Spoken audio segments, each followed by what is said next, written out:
Welcome to Buddha at the Gas Pump. My name is Rick Archer. Buddha at the Gas Pump is an ongoing series of interviews with spiritually awakening people. If this is the first one you've seen, you might want to go to batgap.com and you'll see several hundred other ones, all archived and categorized in various ways. There's a bunch of other things to explore on the website, and I always mention at the beginning, the way NPR does, that this show is made possible by the support of appreciative viewers and listeners. So if you feel moved to do so, there's a donate button on the site. My guest today is Dana Sawyer.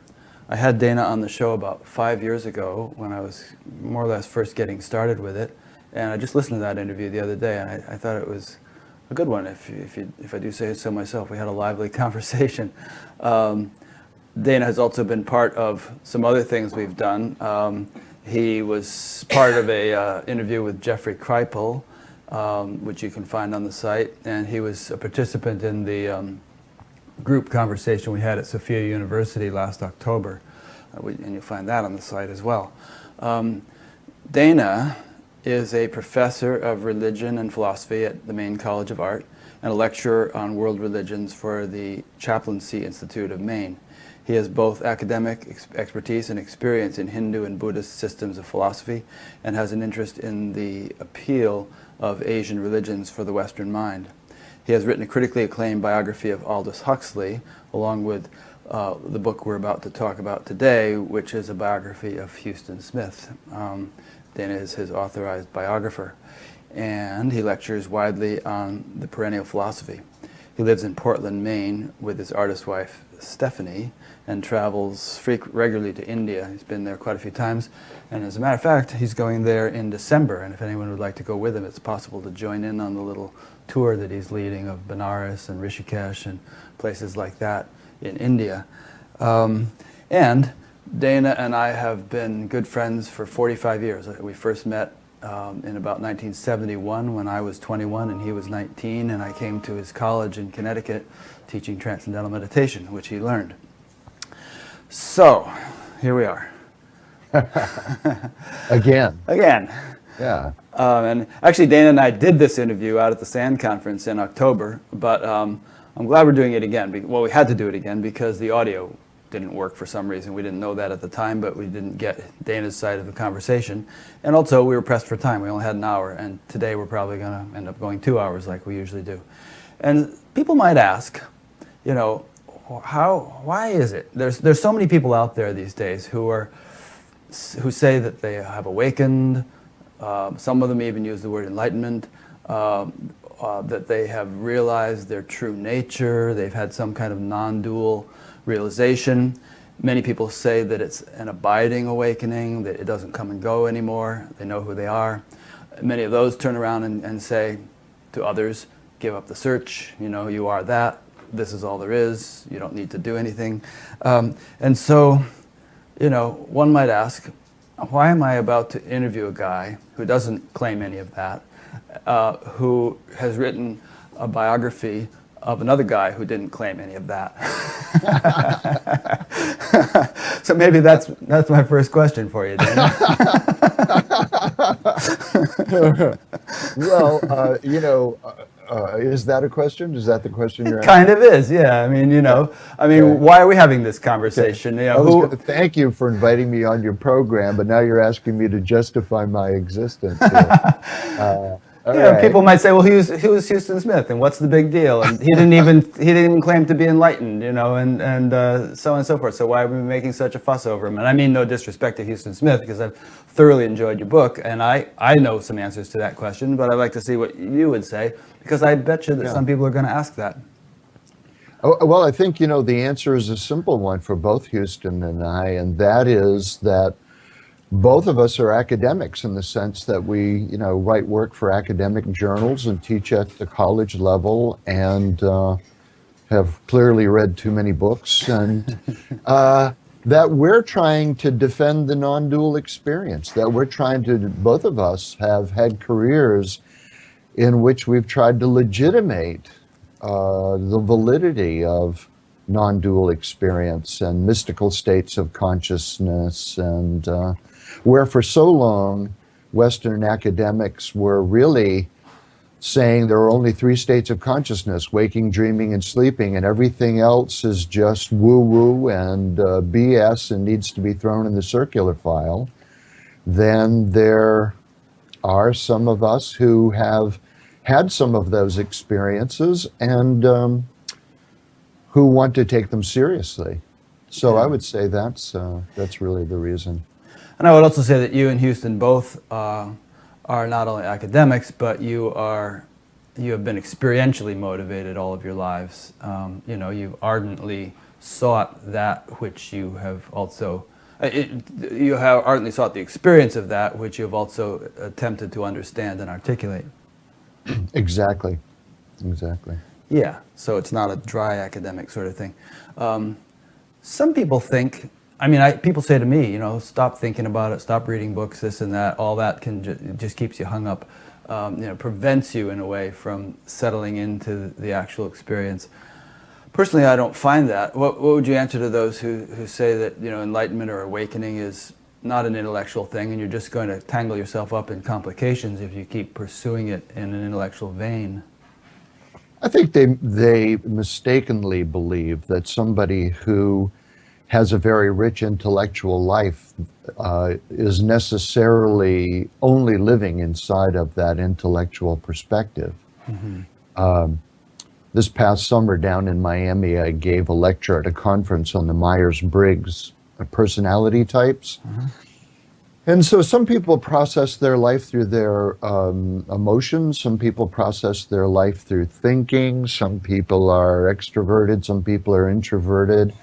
And so people who predominantly, or I should say, you know, their dominant is that they enjoy processing ideas, they enjoy working through intellectual arguments. It's a natural tendency for them. That doesn't mean that they don't have other aspects. I mean, I have feelings. I have a spiritual life. And also, I think that it's also discounting a phenomenon I experience regularly, and I predict a lot of your listeners have, which is you're reading a book, and it's a book of philosophy, and you're reading about a particular idea, but all of a sudden that idea triggers a moment of profound insight. You have a moment of the sublime where the boundaries of consciousness expand and open, triggered by a particular thought. I think that's a very common experience for philosophers, actually. Mm. Also, we might add that you know, in the Hindu tradition, you have jnanis, jnana yoga, and so on, and you have towering intellects like Shankara and Sri Aurobindo and others who were extremely erudite and deep thinkers, and you know, wrote very complex texts that took a great deal of intellectual clarity and experiential clarity to understand. And you have similar things in the Buddhist tradition. So if you respect those traditions, then you probably don't have a problem with those who are more intellectually inclined, you know, following their natural tendency. That's right. If you look at like the debate traditions in Tibetan Buddhism, I'm sure you've seen those videos of those guys where they're doing the hand slap and arguing fine points of Buddhist philosophy with each other. They're not denying that there's an experiential level of knowledge, knowing, and insight. They're, you know, also processing on the level of philosophy. And as you say, the Upanishads, if you read the Upanishads, these were supposedly mostly cognitions of forest monks and gurus who were, you know, Upanishad means to sit down near, literally, because these Shramana philosophers in the 6th century, 5th century BC were coming and sitting down near them in the forest ashrams. And a lot of what they had to say was extremely cerebral and, yeah, philosophical. Yeah. Also, just playing off a point you made a minute ago, I mean, you said you have feelings. We have various faculties. Intellect is one, heart is another, body is another.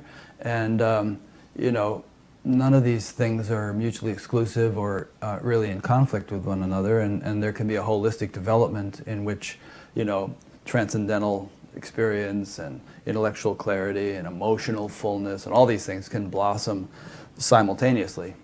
Yeah, you know, saying that, I mean, I'm not at the same time denying that there's such a thing as concept addiction. Yeah. And that people don't get caught up in their heads and get caught up in their philosophical truths. I mean, I think one of the things postmodern philosophy today has taught us is that maybe one of the primary values of a new philosophical way of looking at the world is simply that it freed us of the old philosophical way of looking at the world.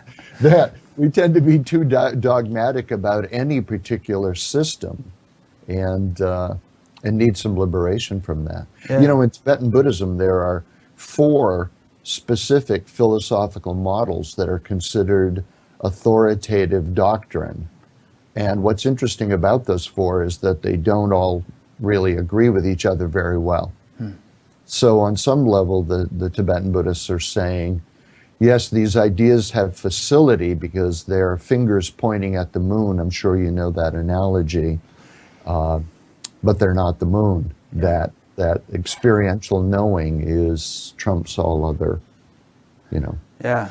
The first note I took when I was reading your book to ask you about, actually I read a bunch of it before the SAND conference and I didn't take notes, and then in the last couple of weeks I started reading it again and started taking notes, so I may have missed some good stuff. But first note I took was that 10 years at MIT didn't make a dent in strict materialism in Huston's attempt to bring science and religion closer together. He fought against what was called scientism, which you can define for us for a minute. Well, basically that only that which science can measure is valid. And he was always up against this academic disdain for mysticism and metaphysics. So I bring that point up because we were just talking about, you know, whether intellectualism can be a barrier to spiritual experience. And I think it can be if it's pursued exclusively without respect for and pursuit of that experience. But if one wants to pursue that experience and is going about it in the right way, then, in my opinion, intellectual understanding is an aid and not a handicap.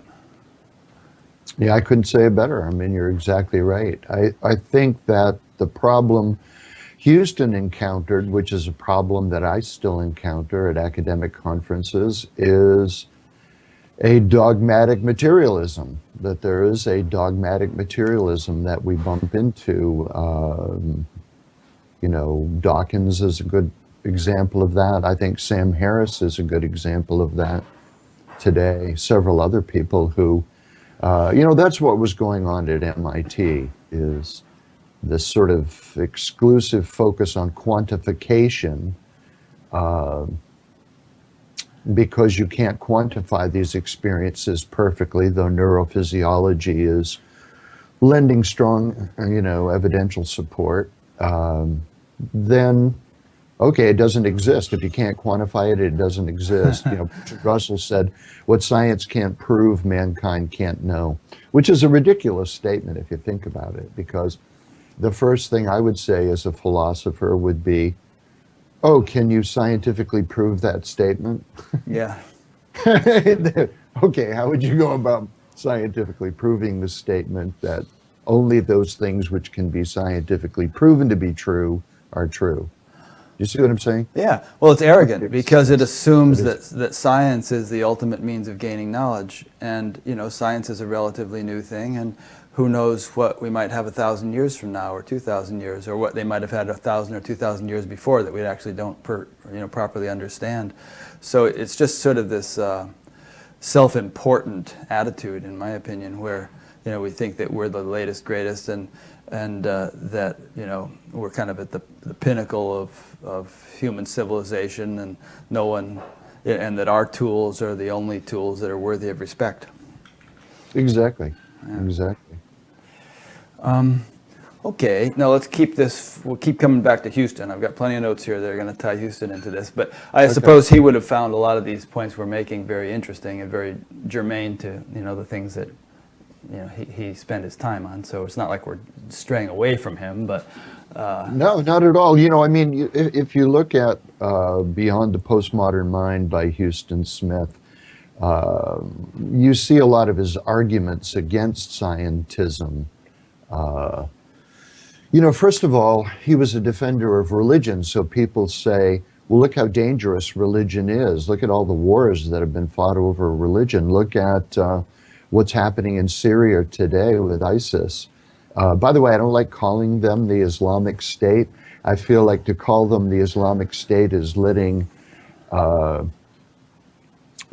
them decide what an Islamic State should be. And the vast majority of Muslims wouldn't agree with their idea of Islam. The vast majority of Muslims would see them as heretics, so we should call them the heretic state or the, you know, the loser state. I don't know. Why let them determine the terms of, you know, nomenclature or whatever you want to call it. Yeah, that's a good point. I mean, it's But almost, anyway, yeah, go ahead. well, anyway, just getting back to my thought, which is to say that religion is dangerous and we need to get rid of religion. Huston Smith pointed out that in the 20th century, the most dangerous ideologies were, you know, Nazi Germany, were Mao's communism, were Stalin's communism. And so those were secular ideologies. And Huston would say, okay, dogmatic ideology is the problem. Fanatical ideology is the problem, not religion per se. Huston would admit that religion has made mistakes, but he agreed with Ramakrishna, who once said, religion is like a cow.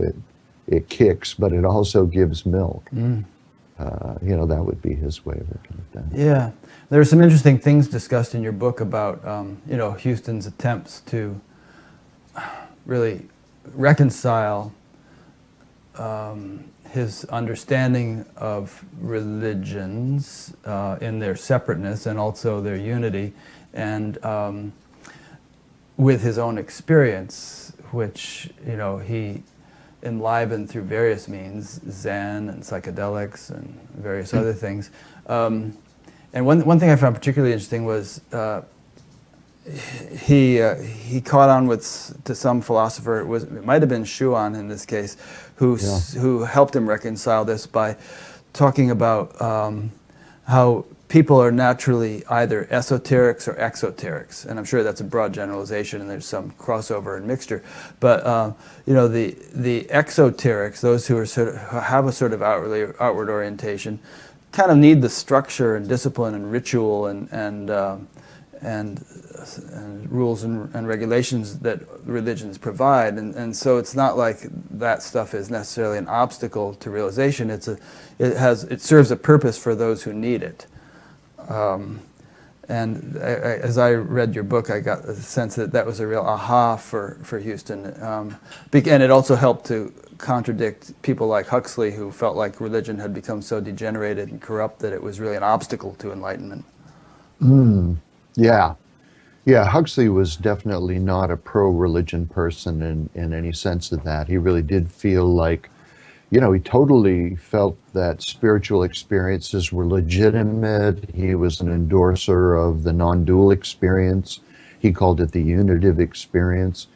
Whereas Huston felt very uncomfortable with that, even though he was a disciple of Huxley and a close friend of his. He agreed with Huxley about this business of a perennial philosophy, that the mystics of the various religious traditions, wisdom traditions, they tended to break through into a very similar kind of consciousness. And when they would describe it, whether we're talking about the poetry of Rumi or the philosophy of Shankara or the writings of the Christian mystic Meister Eckhart, that we see them saying very, very similar things, even between cultures that could never have known about each other. So Huxley was putting all of his attention there, where Huston was saying, okay, there is this esoteric level of religion, but there is also the exoteric level of religion in terms of ritual and custom and, you know, the various practices we associate with Christianity, Islam, Judaism, etc. And two things. First of all, in the academic study of religion, many people will look at, well, what are the underlying structures of various religions, like, for instance, family structures and how they're shaped by the ideologies of religion. So social anthropologists would be doing that kind of work, for example. And there are people that look at the functions of those structures. So what are the functions of those structures? In other words, how do people find community and identity, for example, through a religion? I grew up in Down East Maine in the Congregational Protestant Church, and I get a very warm and fuzzy feeling when I go home at Christmas and I'm with my family and we're in the church together. And so again, community and identity are important functions of religion, and there are others that we could cover. And so Huston felt like you're making a mistake, Aldous, when you say we just need to get rid of the exoteric level of religion. Yeah, we shouldn't be dogmatic about our particular communities and our particular identities and exclusive in that regard. But these are valuable functions for people. People derive a tremendous amount of purpose and meaning from those contexts. When I was writing the Huston Smith book, I was out in California, some interviews in the Bay Area, and I interviewed Phil Cousineau, who was a close friend of Joseph Campbell and one of his biographers. Great guy, Phil. Hi, Phil, if you hear this interview. And Phil said, yeah, you know, Huston got that, and Huxley and Joseph Campbell really didn't. I mean, they were so far along in their particular progress spiritually, perhaps, that they could be lone scouts and go it alone. But he said, Janis Joplin used to say, I make love to 2,000 people every night, and then I go home alone. And Cousineau said maybe if she had had more community, that she would have lived past 26 or whatever the age was. 27. 27. Yeah. So she and yeah, Hendrix I mean, and Jim Morrison all died at 27. Okay, yeah, dangerous age. I have a 27-year-old daughter. I'm going to give her a call this afternoon, tell her how much I love her. Just tell her not to do heroin. You know, getting back to Huston's view is that the exoteric level of religion has a lot of values that sociologists can put a premium on, psychologists can put a premium on, whether intellectuals like Huxley, esoterics like Huxley do or not. And then, you know, Huston would also say Huxley was discounting that those are established trails up the spiritual mountain. That, you know, I know you meditate every day, Rick, and that meditation practice that you do, transcendental meditation, is in many ways just old wine in new bottles, as you know, that it's a traditional mantra japa, mantra repetition practice of the Shankara lineage, and has been around for 11 centuries. So a lot of these practices, you know, Zen meditation and shamatha, Tibetan Buddhist practice, I have a lot of experience with. These aren't things that we should poo-poo. They're, you know, you can bushwhack your way up the spiritual mountain, but you know, to do some of these traditional practices can be very, very, very efficacious. Now, what people can do, and you know, if my coffee is making me blab too much, just pipe up here. But what people can do is they can sacralize the trail. And I think we talked about that in our first interview together. They can confuse a means for an ends in itself. So they can say, oh, only my religion is a trail up the spiritual mountain. In fact, there isn't even a mountaintop. I'm making a mountaintop out of my trail, if you see what I mean. That it's really about these practices. I'm sacralizing the practices themselves. And that's a danger because, well, for obvious reasons, I think it makes us myopic and blind to other possibilities. Yeah. Well, you and I were both TM teachers, as we know, and others may not know, but one of the ways in which we were indoctrinated in that training was that religions are sort of the the somewhat degenerated remnants of the coming on earth of a great sage, an enlightened being such as Jesus or Buddha, who taught a fresh teaching and enlightened a lot of people in their presence. But then as time went on, knowledge crumbled on the hard rocks of ignorance, and things got distorted and diluted and so on and so forth, and until we have what we have today in terms of the various religions.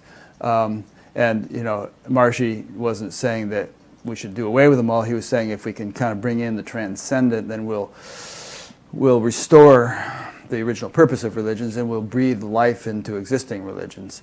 I don't know. I could say more. And but let the coffee take over. Go ahead. Yeah, that's what Huston was very much trying to do, is to say if we can reclaim the transcendent aspect of religion, then the religions become revitalized. And that's a piece that he picked up from Frithjof Schuon. Right. That should be there. And I think, that's part of what your work is about and my work is about, is very often, I think in our own culture, people are starving for the transcendent. They don't realize, we've talked about this before, but I think on some subliminal level, because the transcendent is there, the human spirit is always longing for it, hoping to complete itself. I see with my students a lot of times a longing for what I call the transcendent, a longing for, it's like there's a part of them inside that they can intuit is there, but they really don't have access to.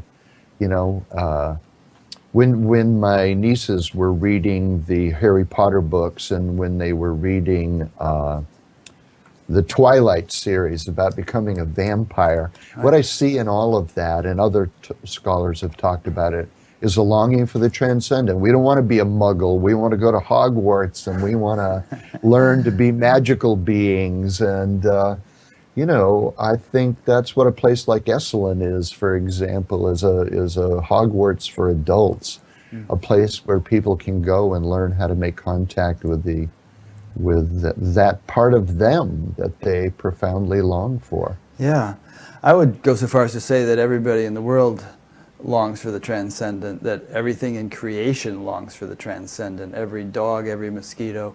There's this sort of evolutionary trajectory that we're all following, and and I read this someplace in your book, I don't know who said it, but that any desire of any sort is a sort of a stepping stone to ultimate fulfillment in the divine ground, I think was the word used.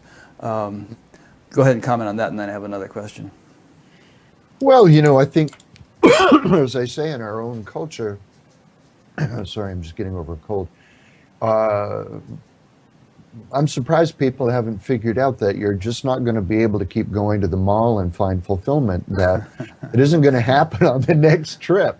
And at the same time, I'm not surprised, because if you look at the amount of propaganda for materialism that the average American mind is bombarded with on a regular basis, the ideology of keeping up with the Joneses, the ideology of dollar sign, equal sign, smiley face.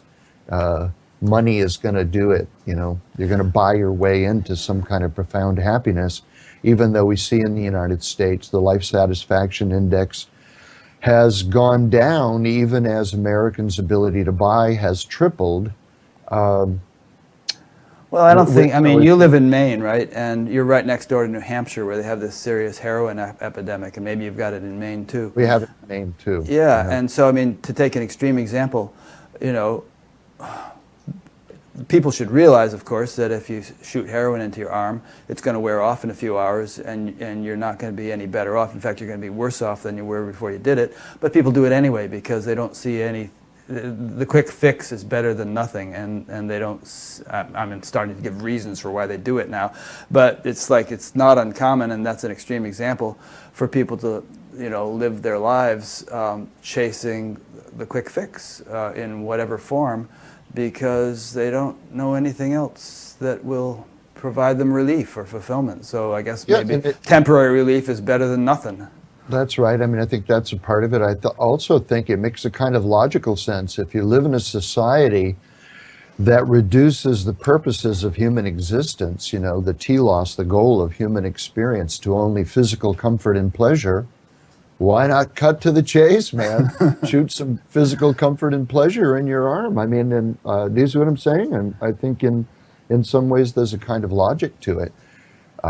People, you know, that's why you and I are both interested in all this, is there is some curative value for our society. You know, as Jung and many others have argued inside the discipline of psychology, that people long for self-actualization.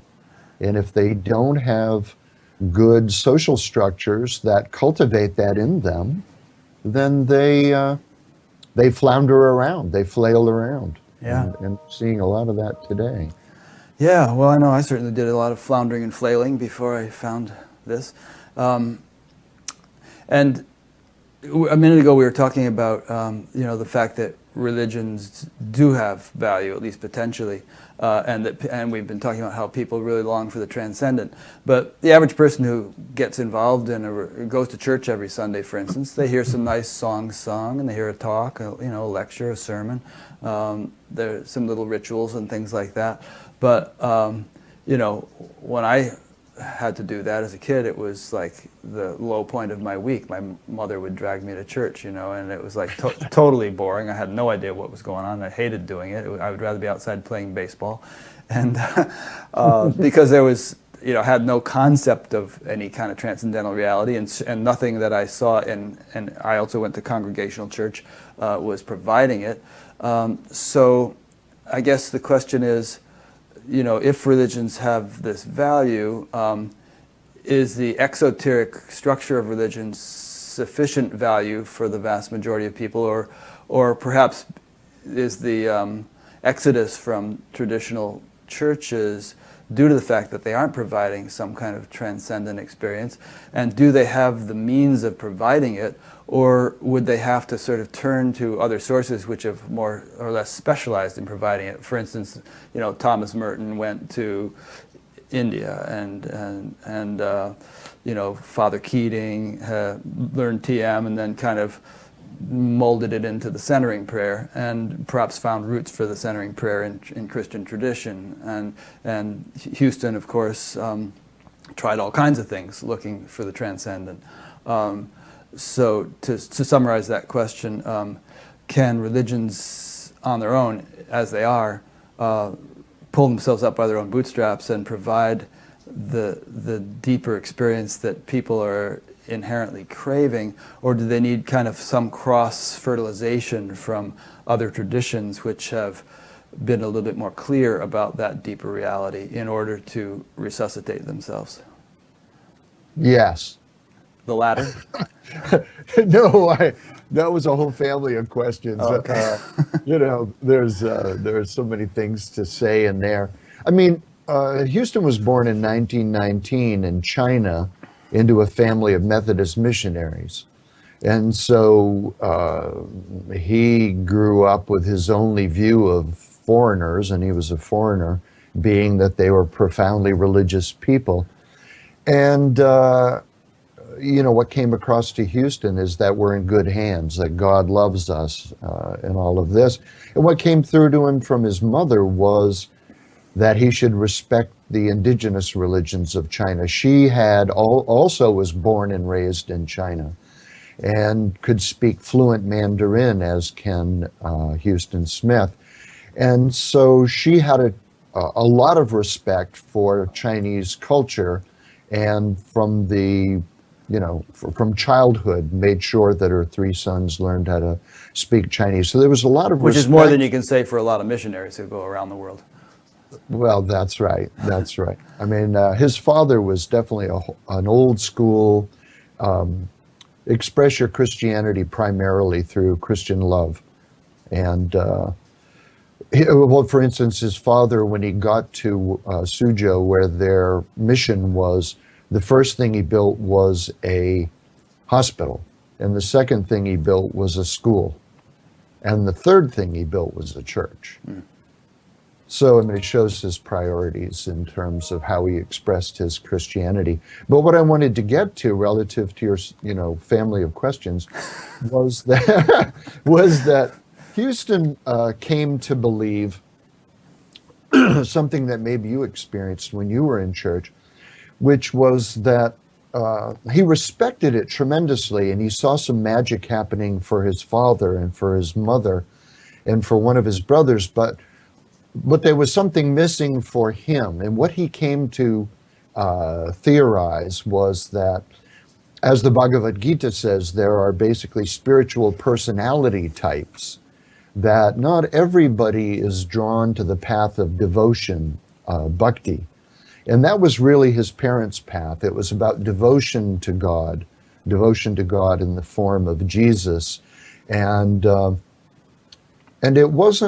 it didn't ring so strongly true for Houston, that he realized there were other paths up the spiritual mountain that, like sometimes my students will say that they're not religious at all or they're not spiritual at all, and yet I see them canvassing all the time for the Sierra Club. And I will say, well, that's a kind of spirituality. You love nature and believe that nature should be preserved. And so you're very active in going around and trying to wake people up about global warming and these sorts of things. Well, Huston Smith would say that's karma yoga, as described in the Bhagavad Gita, that when we're in service to humanity and the planets and other beings on it through our actions, Red Cross volunteers in the third world, that is a spiritual path. And so, there are those four major spiritual paths described in the Bhagavad Gita. And Houston will say, not every spiritual path is for everybody.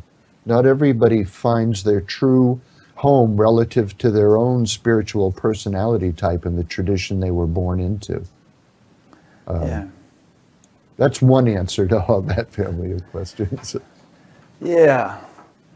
I think. And did you kind of found that, it sounds like, Rick, that it wasn't the Congo church, as we used to call it, that really worked for your own self-actualization, that it was. As soon as I learned to meditate, my attitude was, so this is what that whole thing is about. This is what Jesus was talking about, this experience, And then it began to make more sense, and I began to have more respect for it. Not that I actually felt like going to church any more than I already, because I had my own sort of church by meditating. But I didn't feel the need so much for the outer structure of that, anyway, the Christian outer structure. Although, as you know, many, many people do.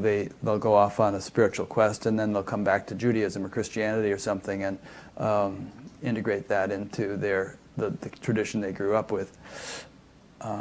Right, that's a very common thing. Yeah. Very common. They become Hindus or Buddhas or whatever.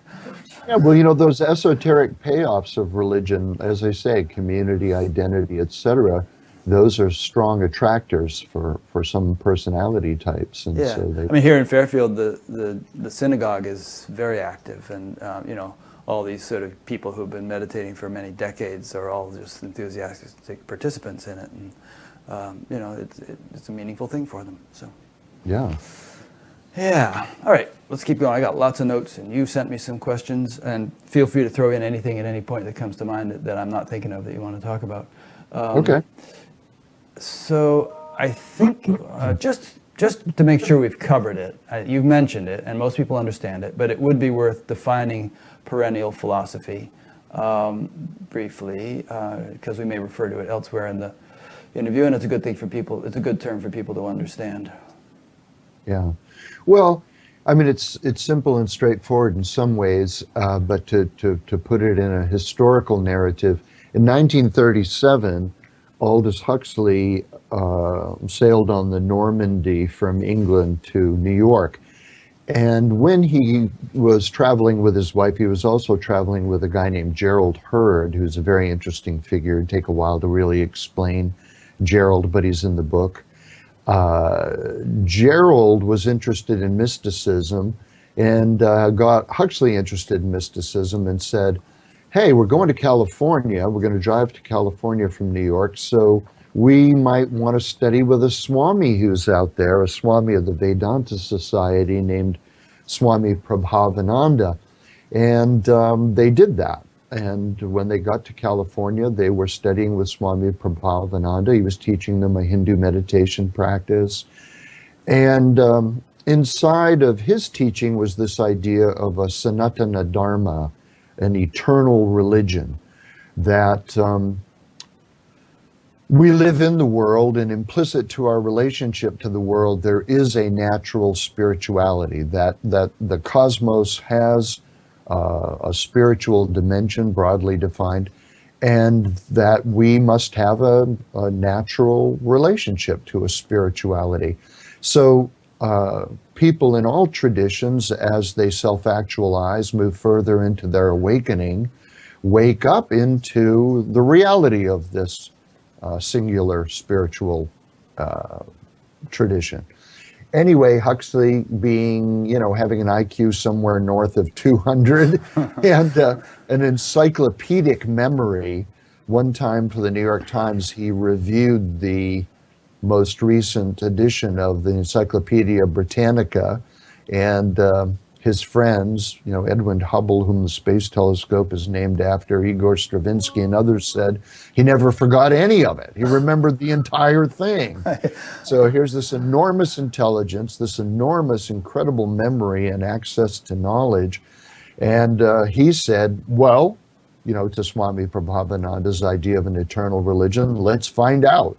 So what he did is he read all of the mystical literature he could get his hands on from the established traditions. And after a couple of years of that, he said, thumbs up. Yeah, there does seem to be a certain pattern of ideas that we find cutting across the mystical literature. And he reduced those to what he called the minimum working hypothesis. And so he's saying that all mystics are basically or fundamentally making 4 points. One is that there is, in addition to this physical universe, a transcendent aspect beyond time and space, that all mystics are saying this. There's an absolute. And this absolute transcendent reality, point number 2, is also immanent as physical reality. So physical reality is not in a dialectical relationship to the transcendent, where there are these two things, but in a relationship where the transcendent, the absolute that's beyond time and space, is fountaining up into, manifesting up into this realm of time and space. And the analogy I use for that is it's like an ocean. The one ocean manifests at the surface level as waves. And the waves are multiple and many, but they're not anything separate from ocean itself. Right. And just to throw in a comment on that, I mean, this is the theme of my talk at Sandra, is if you actually look closely at the physical creation and even what science has told us about it, the sort of the divine intelligence is staring you in the face. I mean, it's just, there's so many qualities that the transcendent is said to have, which you can actually see revealed in the manifest universe if you know how to look. Great. So, Huxley would totally agree with that. And then the third point of the minimum working hypothesis is that human beings can actually experience reality that way. That one aspect of relative reality, the world that is inside time and space, is you, and another aspect of it is me. But since all of physical reality is fountaining up out of this absolute, this transcendent, then in some sense you and I must have a transcendent bottom to us, if you will, or a transcendent aspect. And so human beings, the mystics claim, can actually experience that transcendent aspect that they share in common with all of reality. And then the fourth and last aspect of the minimum working hypothesis is that not only can we experience reality that way, that's what we're here to do. That's the purpose of human existence, they say, is to wake up to every aspect of what we are, or I should say the most fundamental aspect of what we are.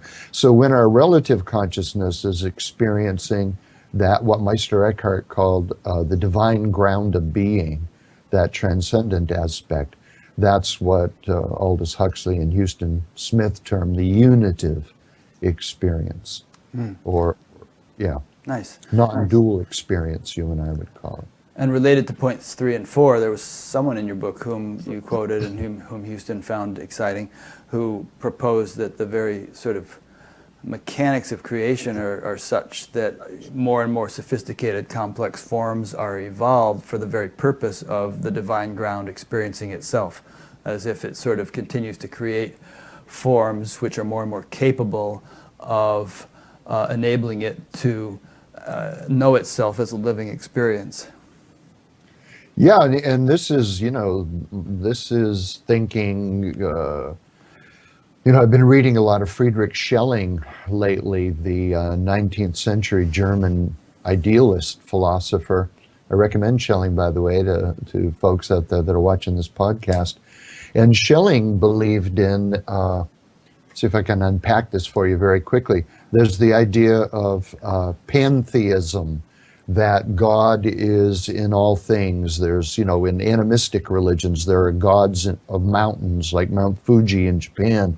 There are gods of trees and rivers, naiads and dryads, that, here a God, there a God, everywhere a God, that God is everywhere.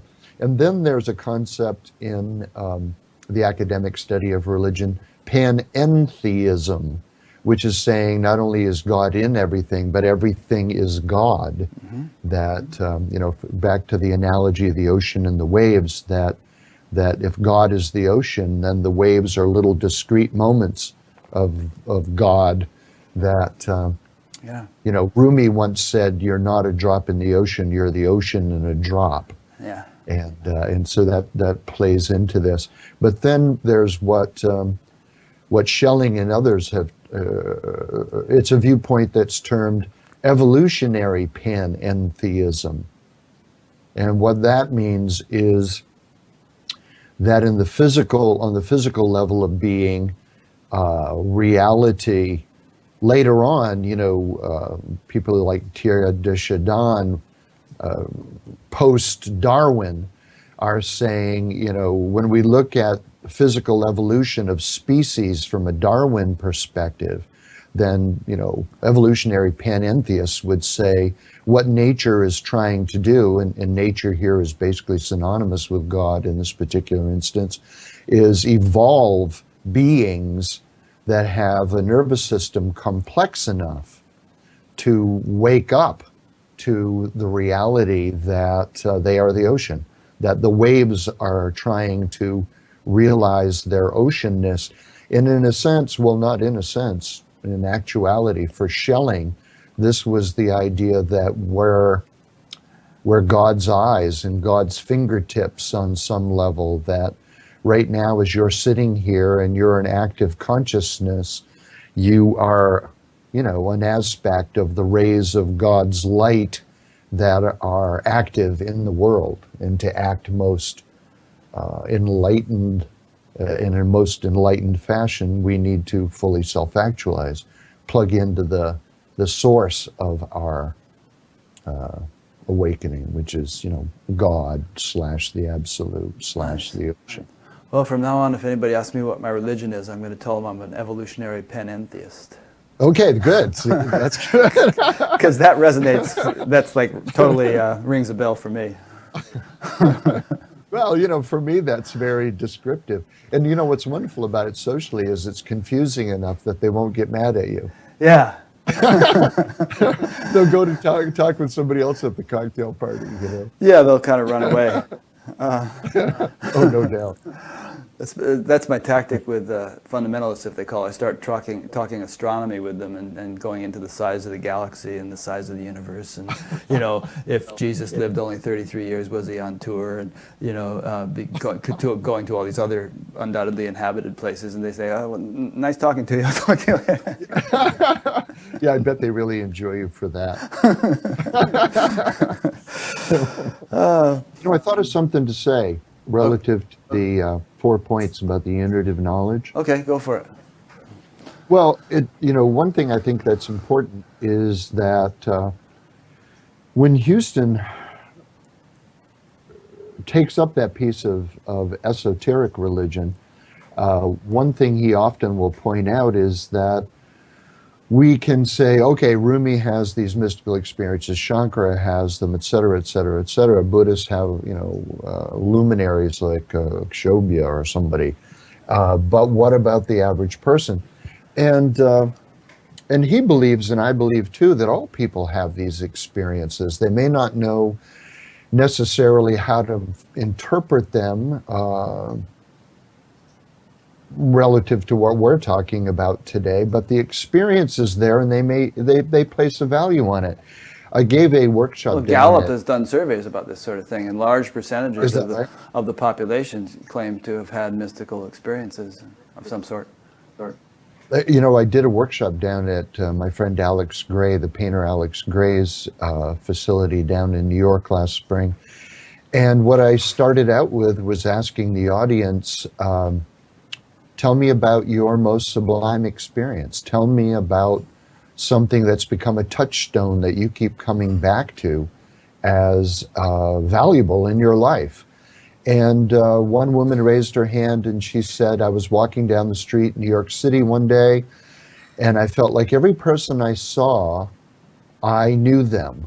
I knew them in some profound, intimate way. Even making eye contact, she said she felt like she was them and they were her, and she couldn't understand what was happening to her. But that experience periodically, with some regularity, keeps floating up in her mind as significant. And then somebody else said, just the other day I was walking down the beach with my dog, and I fell into this experience of timelessness where I have a busy, high-powered job, but I didn't care about it. I didn't care about the future. I didn't care about the past. I just felt like everything was okay, and I can't explain it. It just was a sense of the eternal and timeless. Well, Houston would say, based on Huxley's minimum working hypothesis, that your own eternality was floating forward into your purview, that transcendent level of your own being was coming into focus, coming into your experience. And so you were feeling your own timelessness in that timeless experience. And for the woman, you were feeling that level of being where everything is profoundly interconnected, because on the most profoundest level, it's just a oneness. So, I think people regularly have these experiences. In a lot of cases, they dismiss them because they have, what they think are more important duties to perform. But, we shouldn't create a view that only, some great luminary standing on a mountain with a 50,000 watt aura, rainbow-colored aura, are having these experiences. I mean, I think, quite frankly, children have them regularly. Oh, yeah. Well, if points 3 and 4 of the perennial philosophy are true, then the surprising thing would be if people didn't have these experiences. Because if the universe is nothing but the divine, and just appearing as form, then we're just sort of swimming in the ocean of the divine. Like there's that old saying, the absurdity of a fish being thirsty in water and looking for the water when it's completely in the water. So here we are, just we're part Absurd of fish. Yeah, and so it's not surprising, I think, that spiritual experiences are relatively commonplace. And in my experience doing this show, they're becoming more so all the time. It just seems to be spreading like an epidemic, and people are waking up whether or not they're even looking for it. And those who are looking for it are waking up more readily, or having deep awakenings or profound experiences more readily. So something good is happening. I think so too. I think one part of your program that's so interesting to me as you talk to all the people having these experiences is that as the experience proliferates, which I of course hope it does, then it's related to what I was saying about only a select few people say, oh, I'm going to put these people up on a pedestal because they're so unusual. That if it is happening more common and if people recognize these experiences in their own lives, then it will, what am I trying to say? Democratize? Yeah, democratize. It takes away some of the hierarchical power structures that we saw when Asian religions really first immigrated on large scale into the United States in the 1960s. That, in the same way that Huxley would have argued, yeah, somebody has this profound experience, the Buddha, Jesus, whoever, then as structures come up, then people who are very interested in power and control are always attracted to structure. We're seeing that in the presidential election right now. I'm not going to name names, but people can guess who I'm talking about. And so as people are attracted to those structures, then they start to create dogmas and they start to become gatekeepers in religions that really, from Huxley's perspective, were preventing awakening more than creating it. And I think sometimes when you look at the power structures of the guru paradigms in the 1960s, even after 30 and 40 years of practice and meditation, those gurus were very stingy on handing out any kind of authority to their followers. That, I'll still be the great one who tells you what to do and when to do it. And you see what I'm saying. Oh, yeah. I mean, it made them nervous. Deepak Chopra got a little bit too authoritative or respected in his own right around Maharishi, and he and Maharishi had to have a parting of the ways. Another friend of mine started to think that way and feel that way, and Maharishi had this little meeting with him, and he said, I really love you, and you've been a really good, close student, but you're becoming too independent in your thinking, so I have to let you go. And I just happen to know those stories because I was in the TM movement, but I bet you there are similar stories in many other groups. I had an experience of it the other day. I have to tell you really quickly. I was in the Newark airport on my way back from visiting my mother in Florida, and I'm walking through the airport, and here is this guy from India, and he's got on, Sadhu orange, and he's got a tillich on his forehead that identifies him as a Vaishnava, and long black hair. And I never miss an opportunity to speak Hindi, so I walked up to him and I said, "Aap kahan se hai? Where are you from?" And so he lights up because somebody speaks his language, and we start having this conversation. Well, a moment or two later, several of his Western devotees in Krishna garb are now surrounding us. And in those moments, I could see his demeanor and attitude change, that there was a certain discomfort they felt, that they didn't know what we were talking about, and that there was an energy toward me. How can you just chit-chat with the Great One? And so he also started to buy into it a little bit, where before he was very congenial, I could see him sort of shift into I'm the Great One mode, even in his conversation. And so, these structures are there. Well, there's a mutual feedback loop with that kind of thing. The students feed the teacher feeds the students, and they carry on like that.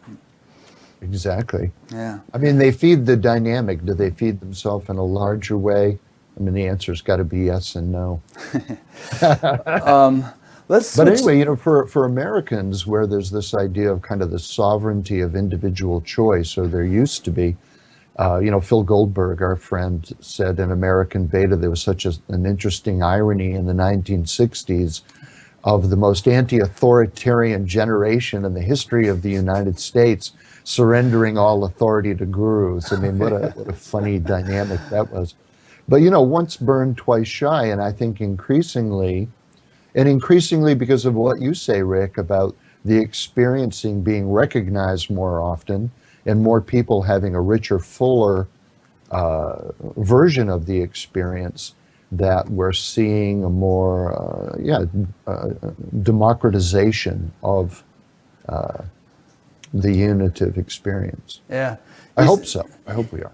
I swear we're going to get back to Huston, but all this relates to him, but we're going to get back to him specifically. But you said an interesting thing in an email exchange we had recently that, no problem with gurus, but you should have 4 or 5 of them, because when they disagree with each other, as they inevitably will, then you'll kind of be thrown back upon your own understanding or your own sort of, your own resources to, how did you say it?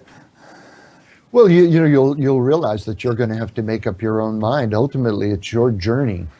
And you can't always ask the guru what you think or what you should think. And when you're dealing with 4 or 5, then they will inevitably disagree with each other. So you'll have, you recently interviewed Andrew Harvey, and Andrew and I have talked about this, that when he split from Mother Mira, that was a great moment of insight and self-actualization for him, is that he never ever for a moment doubted that she was continuously having the non-dual experience, but he disagreed with her in certain ways about how that should be interpreted and what its consequences are for social life. Yeah.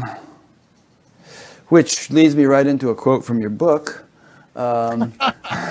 You said, I hope I'm quoting you properly here, you said, unity can't be maintained. Well, I guess Huston was saying this, and I tended to disagree with it, but unity can't be maintained continuously. Even if a person were continuously experiencing the divine ground, which I believe they can be, he or she would still be a person with limitations. Spiritual maturity is coming to terms with both our timeless and temporal natures. We are infinitely betterable, but never perfectible. Do you want to say something more about that? No, you go ahead. Okay. Well, 2 things that come to my mind. First of all, one doesn't have to live in Paris all the time to know that Paris is there. If you've ever been to Paris, then you know what Paris is on some level, and you can't deny its existence because you experienced it. So people who are watching right now or will watch who've had this experience, don't deny it. There it is. It's part of you. It's informing your life, like the person who had the timelessness walking on the beach with their dog. Let it keep informing you. And for those of you who are having a continuous non-dual experience, Huston would say, and I would agree with him, it's important to face the fact that you also have temporal aspects to what you are. Mm-hmm. That you're intelligent, but you're not, probably I can safely say anybody listening to this is not as intelligent as was Aldous Huxley in that one spectrum of, IQ kind of intelligence, which is... Nor are they as good a piano player as Chopin, or as good a baseball player as Babe Ruth, or there are always going to be limitations on the relative level. Exactly. And even in terms of the incorporation of the non-dual experience into one's life, that the experience can always be there, but is it informing all levels of your emotional maturity? Is it informing all levels of your social maturity? That's a big project that goes on and on. Yeah. Well, should we pursue this? Because there's more we could talk about here, but we still want to keep going on. You want to go back to Huston, and of course that's what I most want to talk about, frankly. Yeah. Well, let's go back to Huston. Maybe we'll get back into this as we go along, because we can pursue this angle that you just brought up. But let me ask you a short forward question. Why is Huston important? He's very important for several reasons. The most important of the important reasons, I would say, is that he was the first scholar in modern times to take religion seriously as having real value. That in the 1940s and 50s, when he was first finishing grad school and then teaching, it was typical in colleges and universities that you really could only teach religion if you hated it. That modernists, agreed with Marx that religion was the opiate of the masses, or with Freud that religion is based on an infantile model where we realize there are things our actual parents aren't capable of doing, and so we reach out to cosmic parents to take care of us and pray to and ask help from. And it's also interesting to throw in there that Freud thought that the transcendent, or the experiences of it, were just some regression to the security of the womb, or nursing or something, that he didn't take that seriously. But anyway, keep going. That's right. He called it the oceanic experience, that it's what we experience in the womb. Our first conscious experiences, we experience no separation between self and other, and so we long to go back into the womb, that idea. And so, Freud said, hey, stop going to church, start coming to see me and get some therapy around this, So anyway, agreeing with modernists, a lot of academics said, it's the 1940s, man, it's the 1950s. Let's outgrow this religion mumbo jumbo, let go of our superstitions and march forward. And so along comes Huston Smith, and he says, well, how come music professors get to love music? And how come art history professors get to love art, but I, as a teacher of religion, can't love religion? And point out its good aspects. I mean, there's been bad music. Music professors aren't obligated to only play the bad music. And so Huston was really one of the first people to say, instead of evaluating religion all the time and judging religion all the time pejoratively, how about if I simply describe religion? What if I just say, okay, in my course, he was first teaching primarily at MIT, taught in Denver before that, Washington University even earlier. Why don't I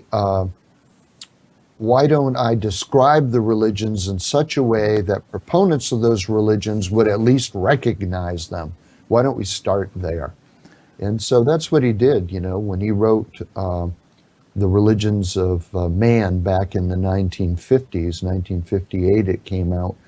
Then people who read that book felt almost like he might be some kind of weird schizophrenic guy, because as they changed chapters, it was almost like he changed religions, that he became an apologist for this new faith he was describing in every new chapter.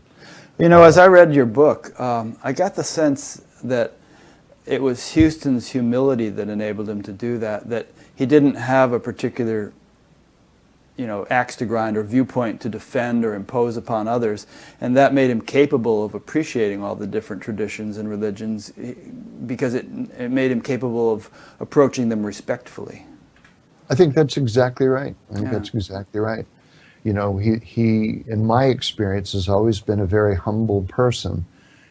He himself says that he never had any great, profound, new insights, that he really has been his genius, if he has one, is really an intuitive ability to hear the truth in other people's theories, and then become a kind of champion of a various set of theories that over his life have rung most true. Yeah, so and that in itself is pretty significant, because if you think about it, just about every member of a religious group or spiritual group has either very overtly or at least subliminally this attitude that ours is the best thing, and that therefore everything else is inferior to some degree.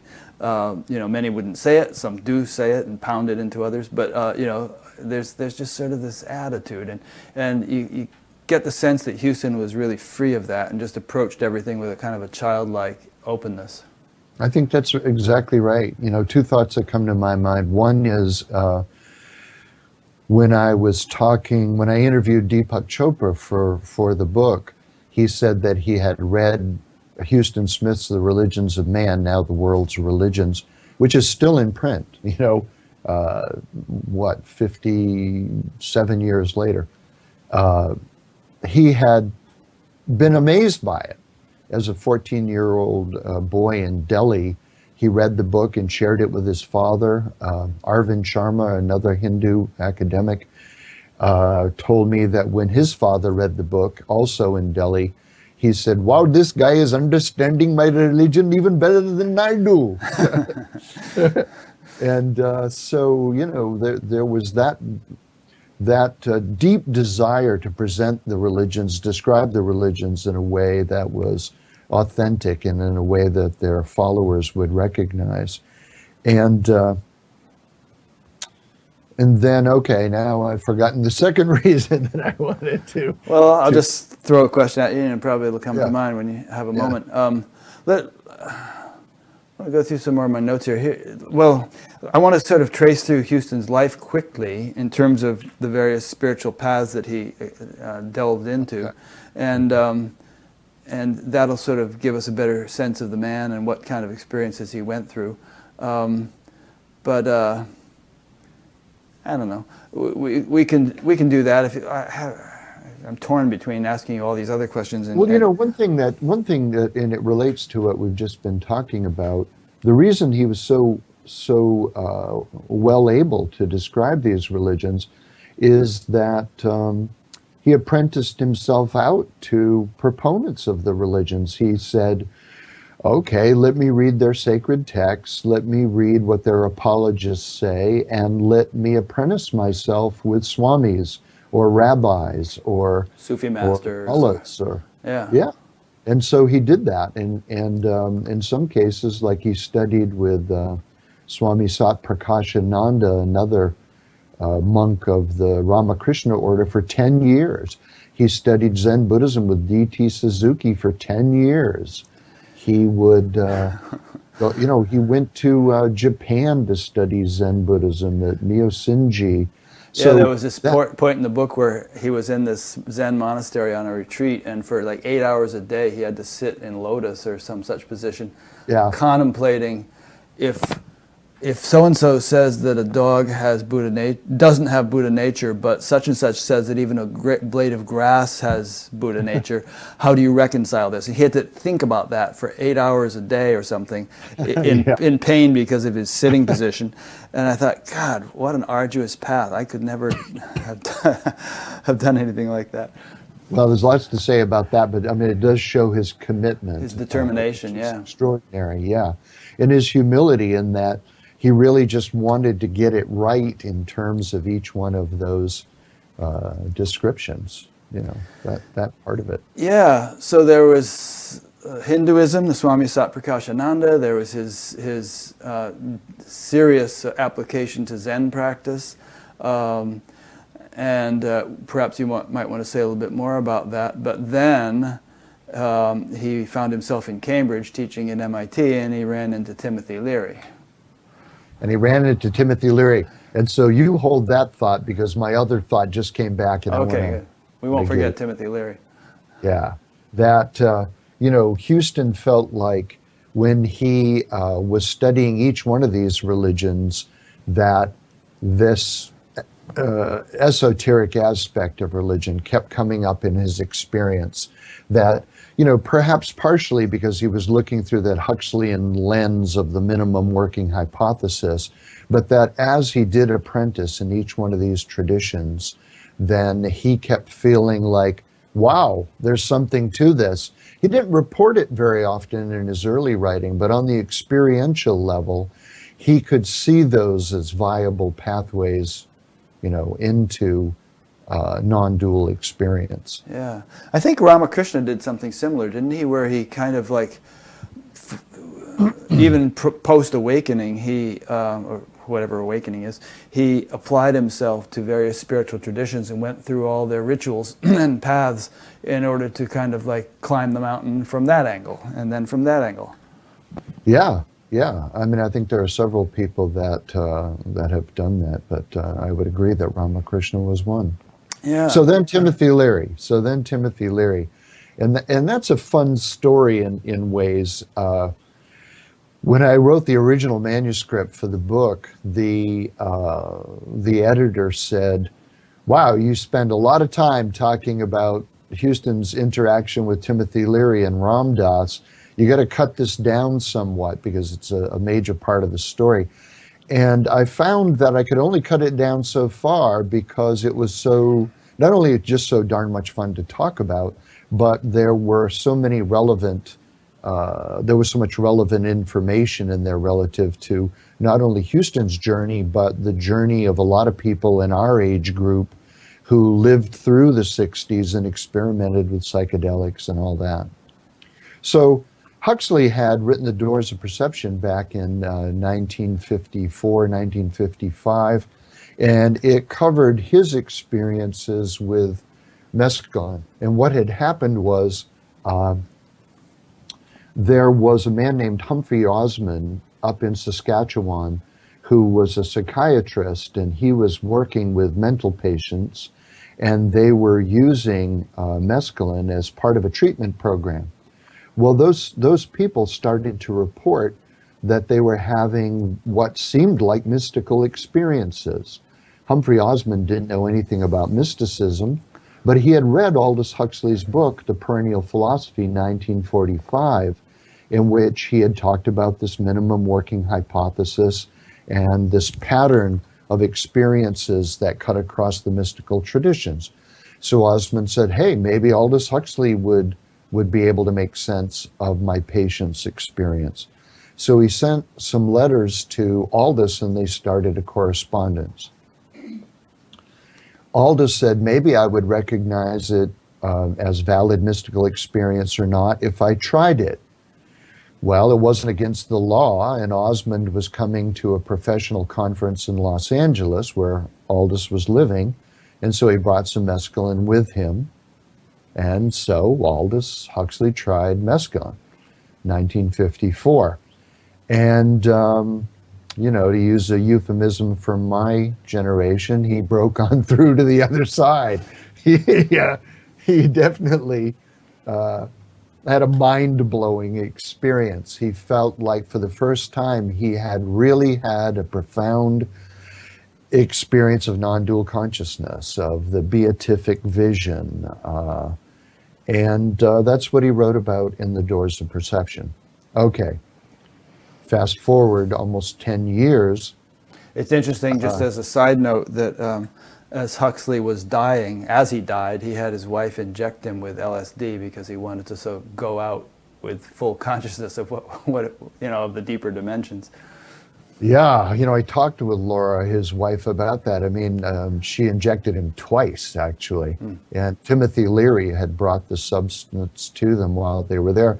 So, you know, I've always thought, what an extraordinary experience to go directly from waking state consciousness to dead, you know, not from an opiated stupor like most people experience, but from not only waking state consciousness, but a psychedelic experience of melting into the absolute. Quite, I mean, you have to admire the courage, if nothing else. You know?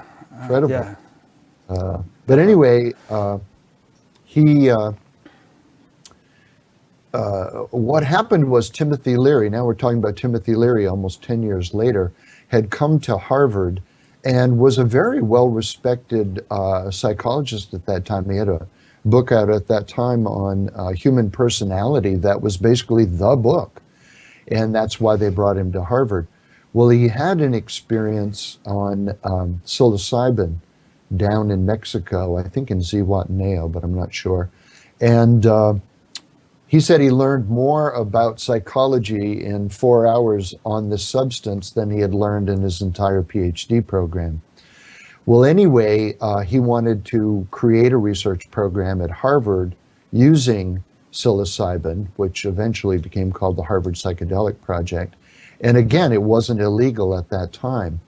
Well, in the same way, people who were being given the substance, volunteers who were being given the substance, they had to fill out these elaborate questionnaires afterward.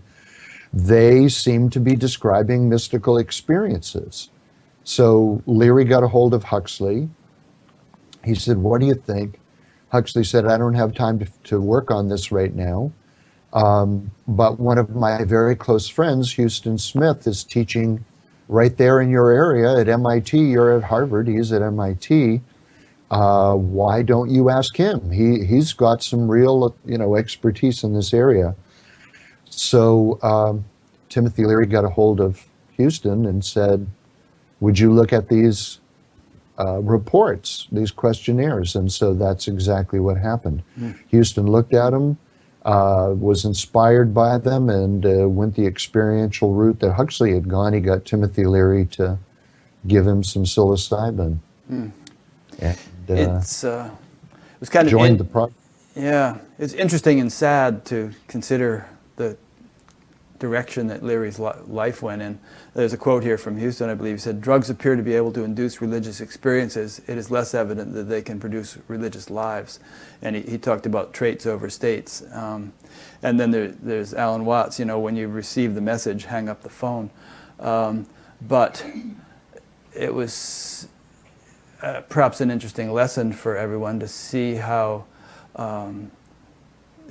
Timothy Leary became increasingly unbalanced as he took more and more drugs and began experimenting with a greater variety of drugs and greater quantities of drugs and all sorts of things.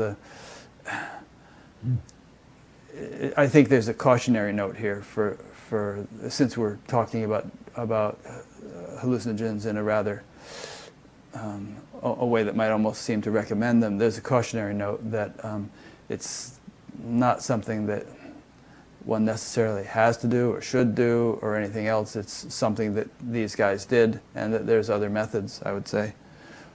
I mean, you and I both did them, and they were eye openers. But hopefully, we hung up the phone.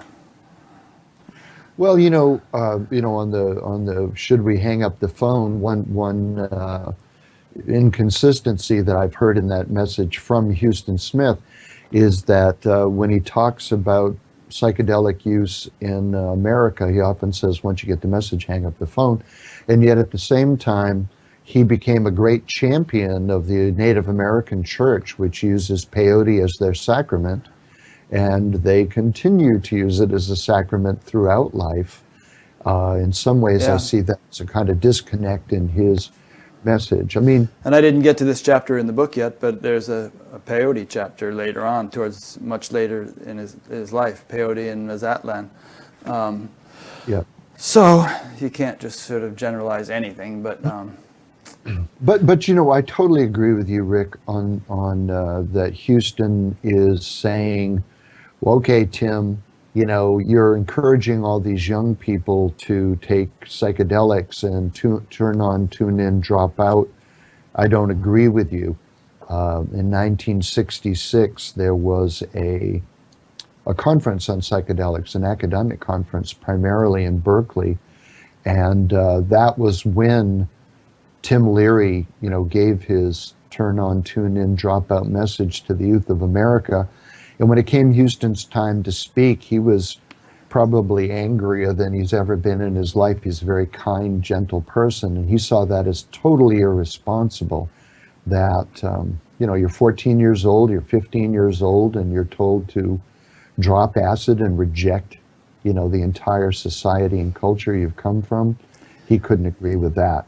So, from Huston's perspective, when are you going to live a religious life? When is it going to be? When do these altered states of consciousness result in mature traits of behavior, where you become more socially conscious, more? You know what I'm talking about. Yeah. Well, at that time in 1966, the Vietnam War was heating up, and later on, Richard Nixon branded Timothy Leary as the most dangerous man in America or something like that. So I think he was definitely giving voice to a particular theme that was pretty lively in the American national consciousness, at least the sort of more rebellious wing of it, in opposition to the Vietnam War and to the materialism of the 50s that hadn't seemed to resonate with the exploratory, adventurous nature of life that young people were experiencing. So, I don't know. It's like he had a piece of the puzzle, but it's fine. It's not good to just sort of swallow the status quo and just accept it because things do need to change. But there are constructive and destructive ways of changing. That's right. They can evolve. You can evolve society without necessarily launching a full-scale revolution. You can. Yeah, I mean, that was one of the themes of the 60s. Do we tear everything down? And there were the weathermen and those who started blowing up buildings and stuff. We're just going to tear it all down and then build who knows what out of the ashes. And then those who wanted to kind of just shift the direction and the momentum in a more evolutionary way. Right. Yeah. And Houston was more that. Like, what ended up happening was they eventually, as most people listening to this probably know, Leary and Richard Alpert, who became Ramdas, were kicked out of Harvard, and they started an organization called the International Federation for Internal Freedom, if. And Houston once called it the iffiest organization in the world, but he was a part of it, as was Alan Watts and a whole group of really forward-thinking people that I respect. But when Leary made the new basis of it, Millbrook in upstate New York, they were launching all kinds of strange, crazy experiments up there that may have had value, but Houston felt uncomfortable with. Houston's daughters were teenagers then, and when he'd take them up there, there was a crazy scene and a lot of drugs, and he felt uncomfortable going. So he broke loose from Leary and Alpert at that time, and felt like, okay, maybe this isn't my place. I'm an academic. I don't want to just scream and yell at other academics. I want to be a part of a discussion and lead things in a new direction. Yeah. I suppose one more thing just to touch upon, since we're on this topic, is that the current enthusiasm for ayahuasca and so on. And I haven't been there and have no desire to go, but apparently it's quite a scene down in Peru with all kinds of people showing up and just wanting to have this experience. It's sort of like a current modern day Millbrook in a way, I think, where there's just not a lot of structure or necessarily oversight.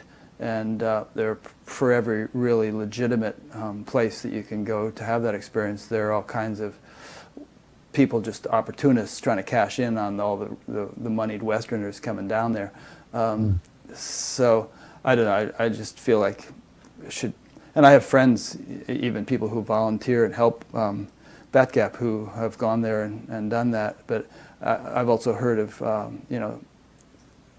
tragedies and mishaps and all kinds of sexual exploitation and things going on. So it's just safety first. I mean, that's what I'm kind of leading to is that you can't necessarily crash the gates of heaven. A pill isn't going to give you a vision of God. There's a kind of it's a long-term project, and yes. And it takes a great deal of seriousness and spiritual maturity and dedication and so on to really culture the kind of life that Houston cultured. It's not, we in the West we want the quick fix, but there is no quick fix. Yeah. Well, Houston's, views on all this, which are pretty sophisticated, are in the book, and there's not time to outline them all, but, Houston would say, thinking of the Native American church, that yes, psychedelics can give you a vision of God, but you still have to integrate that into your life and into your awakening. And there are many aspects to awakening. And as Ken Wilber says, it's not just about waking up, it's about growing up, it's about cleaning up. Full spiritual maturity is more than just non-dual experience. And that, on the other hand, I don't want to be a buzzkill, that there is value in those experiences, I would argue. It's just when you, what am I trying to say? Back in the 60s, so many of us were whoring after the infinite and personal experience of the infinite, and putting such a profound premium on that. We still see that working its way through our culture today, that people They want that experience of the transcendent. And as we started this conversation, good for them. We need to have that experience in our lives. But even if the kingdom of heaven is within, Huston and Huxley believed, it's on us to try to create the kingdom of heaven on earth. And if it becomes an entertainment, if it becomes a distraction from trying to get traction in the world on social justice issues, human rights issues, environmental issues, I mean, do we need a lot of people who are having non-dual experience walking on a planet that's overheated to the point where we can't exist here anymore? That sooner or later, the rubber has to meet the road. And I mean, I would even say, and again, my coffee's working on me too hard, that I see a lot of times with some people who are whoring after the infinite in the sense that they're kind of camped out at Kripalu or Esalen, places that I strongly endorse and have taught at, that they're, it's like, don't postpone kindness is I think what I'm trying to say, is that don't say, oh, I'll do all that other stuff once I've reached perfect non-dual continuous experience. That the world needs us right now. We need to we're beings that have bodies that live in a world of material parameters, and people need our help. And and that was what bothered Huston about Leary, is that he was putting such a premium on states that he put no attention at all on traits of behavior. Yeah. I mean, one question I would ask that segues into maybe more discussion, what the point you just raised, is whatever a person is doing, whether it's what Leary was doing or what people are now doing with ayahuasca, or whether they're engaged in some meditation thing that they've been doing for many years, or whatever they're doing, how's that working out for you? I mean, how's your life? How happy are you? Great. And how are your relationships, your friendships, and what do you, what's the quality of your life? What the proof of the pudding is in the, or you should know them by their fruits, I guess. The proof of the pudding is the eating. You can kind of a spiritual practice of any nature, chemical or meditational or whatever, should and will have an influence on you. So how is that influence showing up?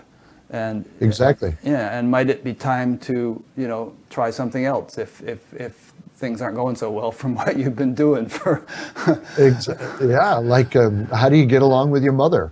Yeah. I mean, you see it in some people's even description of their experience, like, I love to go to this retreat center because when I'm there, everybody's so spiritual. And we're talking about spiritual things, and the vibe is so wonderful and welcoming and blissful. And then they report that when I leave the campus of whatever retreat center after a week, they have a kind of noetic tan. They have kind of an afterglow of that lasts a few days. But then very quickly they feel like they want to run back inside the retreat center. And from a Buddhist perspective, and Buddhists who are listening to this know exactly what I'm talking about, the Buddhist message is we have the most to learn from our enemies. Mm-hmm. And there are no true enemies in Buddhism, but the idea is those that piss us off, or those that push on us in a way that compromises our ability to be centered. Those are the ones we have the most to learn from. Those are the ones that can teach us patience. Those are the ones who can show us where we still have work to do on the emotional level, and getting over our own ego, perhaps, and things like that. Yeah, I think the Dalai Lama once referred to the Chinese as my friends, the enemy, or something like that. Yeah. Yeah. I mean, that he has no hatred toward them. Huston Smith once said that's one of the greatest miracles he's ever witnessed. Yeah. So I know it's close to your heart, and I believe it was to Huston's. And I shouldn't put him in the past tense because he's still alive, although barely so. I mean, he's barely so. Yeah, he's just hanging in there these days. And we're speaking now in March of 2016, but he's more or less on his deathbed, and it's an honor to be having this conversation about him while he is still alive. But what was I about to say? Oh, the whole thing about states versus traits, and how you shall know them by their fruits, and the things you were starting to say about being generous and compassionate and helping in some way, and so on and so forth, which has often been, characteristic of spiritual people. There's a guy named Radhanath Swami, whom you may know, whom I interviewed years ago, who's a leader in the Hare Krishna movement. He feeds like 250,000 children a good meal every day, and has eye clinics and things like that in Mumbai area, I think it is. And all sorts of different spiritual leaders have embarked upon social missions. And I think probably, if you talk to them, they would regard that both as an expression of their spirituality, and perhaps also as a means, as a kind of a natural outpouring of compassion that results from having a full heart, which is one of the characteristics of spiritual awakening. It's not just plain vanilla consciousness waking up, but faculties such as the heart, compassion, wake up. And also that actually engaging in activities like that can be a spiritual practice in and of themselves. They can kind of attenuate the ego and get one's attention off of oneself and onto the other, and that can, well, Adam Bucko, whom I interviewed at the Science Non-Duality Conference, I tried to ask him this question: can what you're doing be seen as conducive to your own evolution? And he didn't even care. It was like he was so into it and wanting to help the suffering people that he wasn't even thinking of himself anymore. I think that shows how conducive it is to his spiritual evolution. Yeah, exactly. That like you said, the ego isn't there. What a wonderful person he is, doing such incredible work. Yeah, extraordinary. I mean, there are lots of good examples of that in history, right? St. Francis is a good example of that sort of phenomenon. But, yeah, I don't know if it always happens. I think that people who've done more of the cleaning up, growing up work are more likely to move in that particular direction. I mean, I'm thinking of Ramakrishna and Swami Vivekananda. They actually expressed some, mild anger towards the various gurus and paramparas, lineages of saints in India, that they so rarely did anything that was social activism. And if you look at, the Ramakrishna movement, that's one of the things they pride themselves on, is how much social outreach they do. And I think a lot of the tendencies among Hare Krishnas and others in India today to start their own outreach movements, social welfare movements, was inspired by the work of the Ramakrishna order. Yeah. It's become kind of a modern trend, so to speak, to recognize a need to walk our talk, so to speak. Somebody posted a comment on YouTube just the other day on one of my interviews. I think it might have been Muji's, but I'm not sure, about, or maybe it was something else. I know what it was. It wasn't Muji's. But anyway, the comment was something along the lines of, the world is illusory, so who's doing what for whom if you engage in social action? You're just sort of, I don't know, polishing up an illusory thing, and we should just be focused on truth, on reality, on pure knowledge. And I'm sure Huston would have disagreed with that. I've heard other contemporary spiritual teachers say things like that. So what do you think Huston would say to that kind of a comment? It's profoundly wrong. That from a God's eye view of reality, everything is always all right, capital A, capital R. That from a God's eye view, even on the deepest levels of our own being, there's nothing we can do wrong.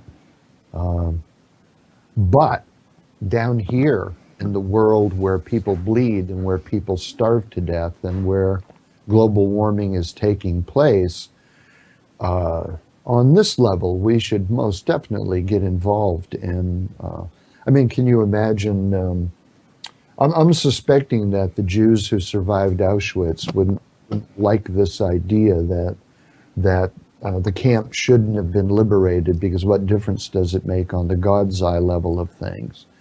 That ignorance and suffering should be attacked from all sides, and one of those sides is down here where we live. Yeah. Well, there was a saying that you and I both heard Maharishi say many times, which is that knowledge is different in different states of consciousness, and in a similar way, kind of reality is different in different states of consciousness. And he was a big one on dealing with each level appropriately, not confusing levels. If you have an infected toe, go to the doctor or something. Don't just say it's an illusory toe.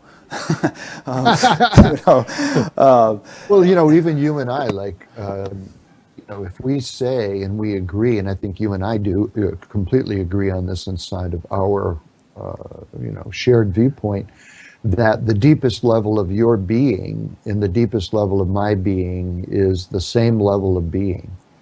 That, it's the absolute looking out through two different sets of eyes.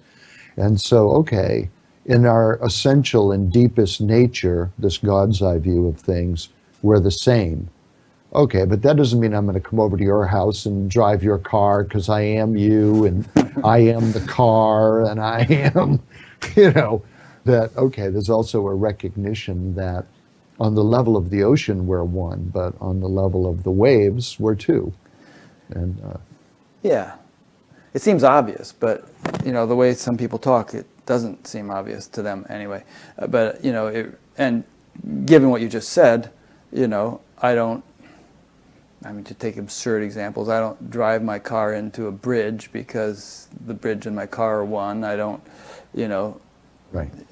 There's so many absurd examples you could bring up, but again, if people are suffering, yeah, fine, their eternal, unmanifest cosmic being is not suffering, that's beyond suffering, but on the relative level, they're suffering, and something, it behooves us to try to help them.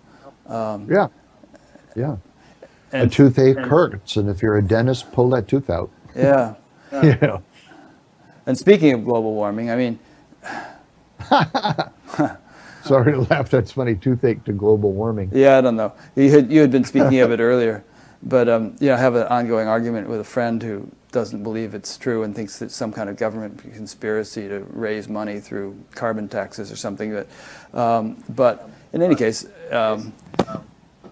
it could be the most dire problem facing humanity. And if we think the Syrian refugee and migration crisis is a problem, imagine if we have to evacuate all the world's coastal cities in Bangladesh and places like that all at once.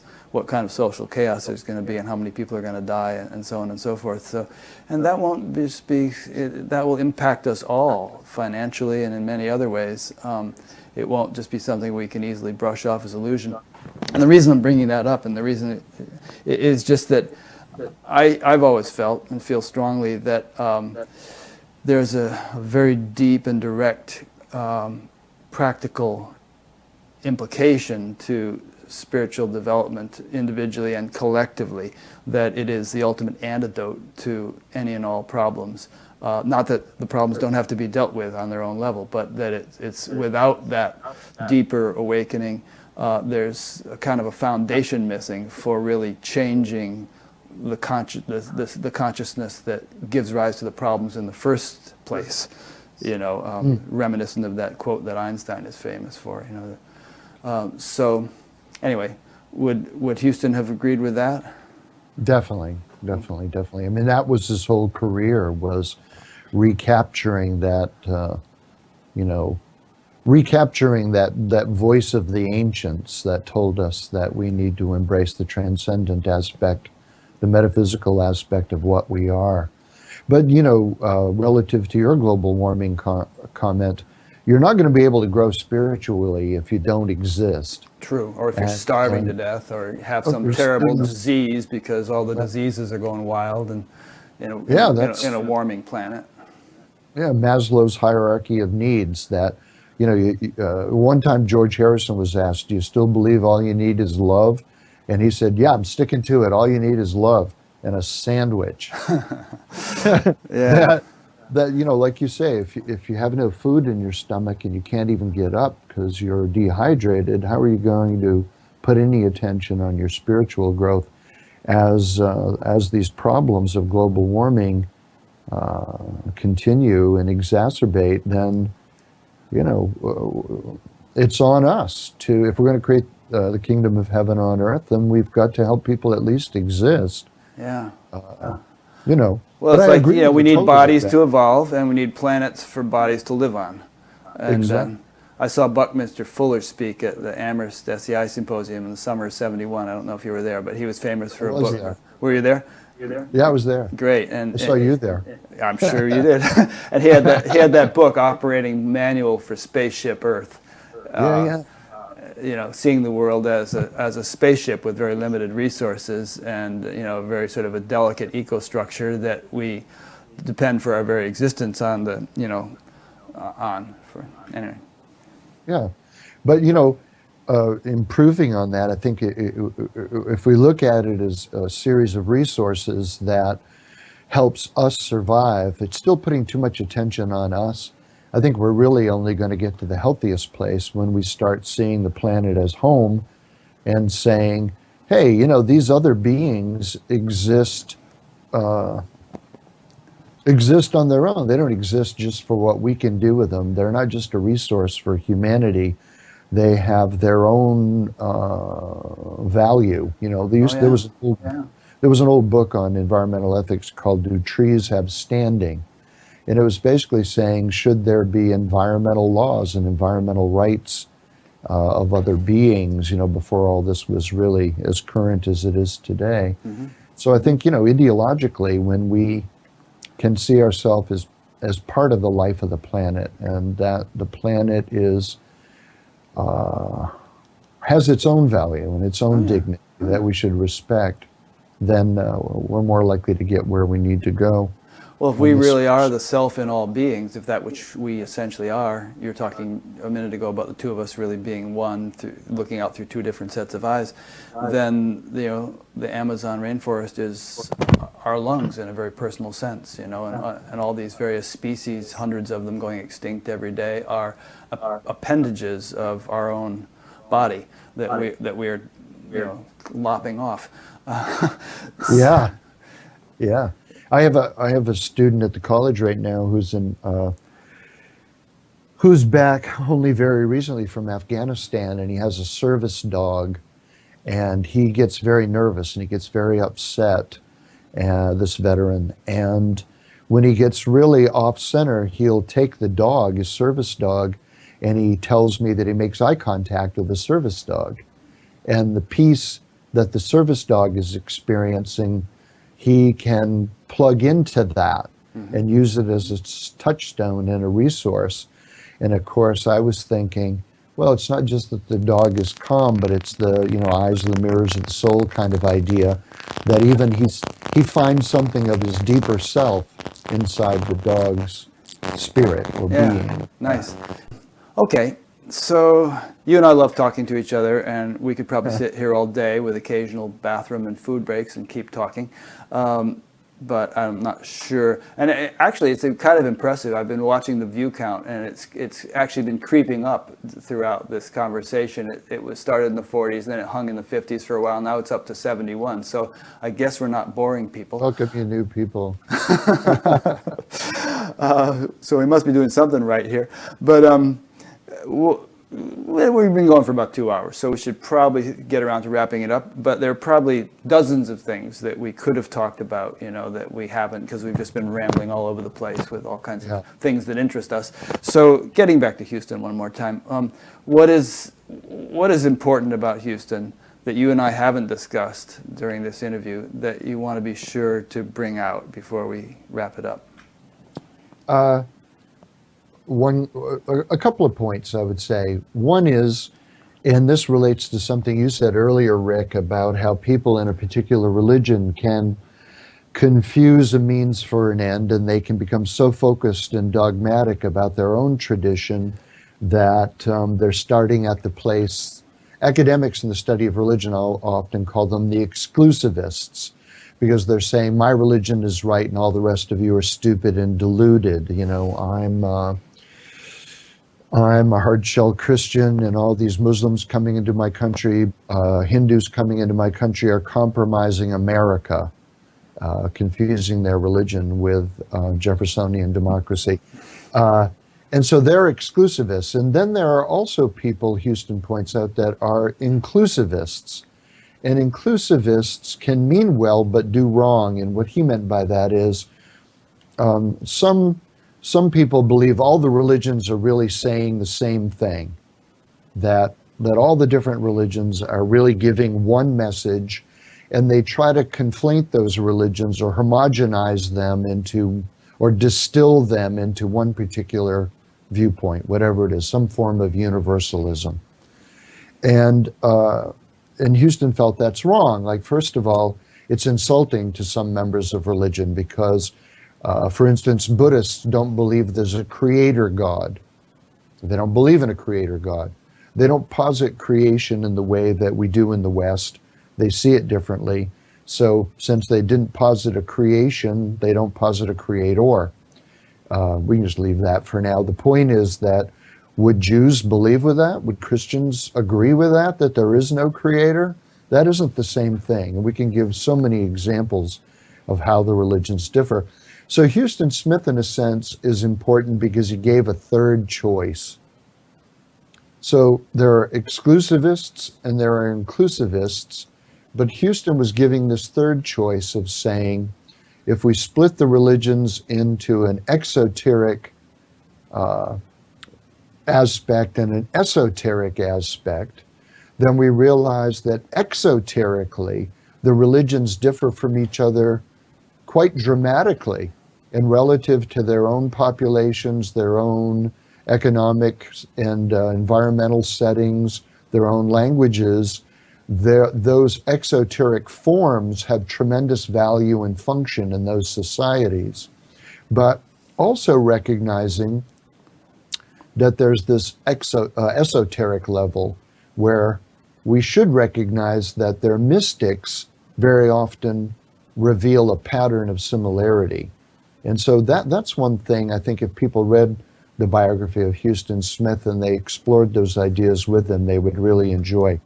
Here's a paragraph I extracted on that very point. He said, for the esoterics, the physical characteristics of religion have only provisional importance, but for the exoterics, they are the absolute truth, and justifiably so, because those people need secure structures to cling to. Esoterics shouldn't confuse esoterics by emphasizing the underlying unity. The external structures should maintain their differences. Yeah. You know, like if you're using a trail map to climb a trail up a mountain, but you've actually got the wrong map for that trail, you know, that's when you can become confused. That the idea is that every trail is an established pathway up the mountain. Now, is everybody climbing the mountain? No. Do they need to be? Well, you know, I wish they would. I wish they would be that experienced, but at the same time, and as I said, there's a value in the religions even on the exoteric level.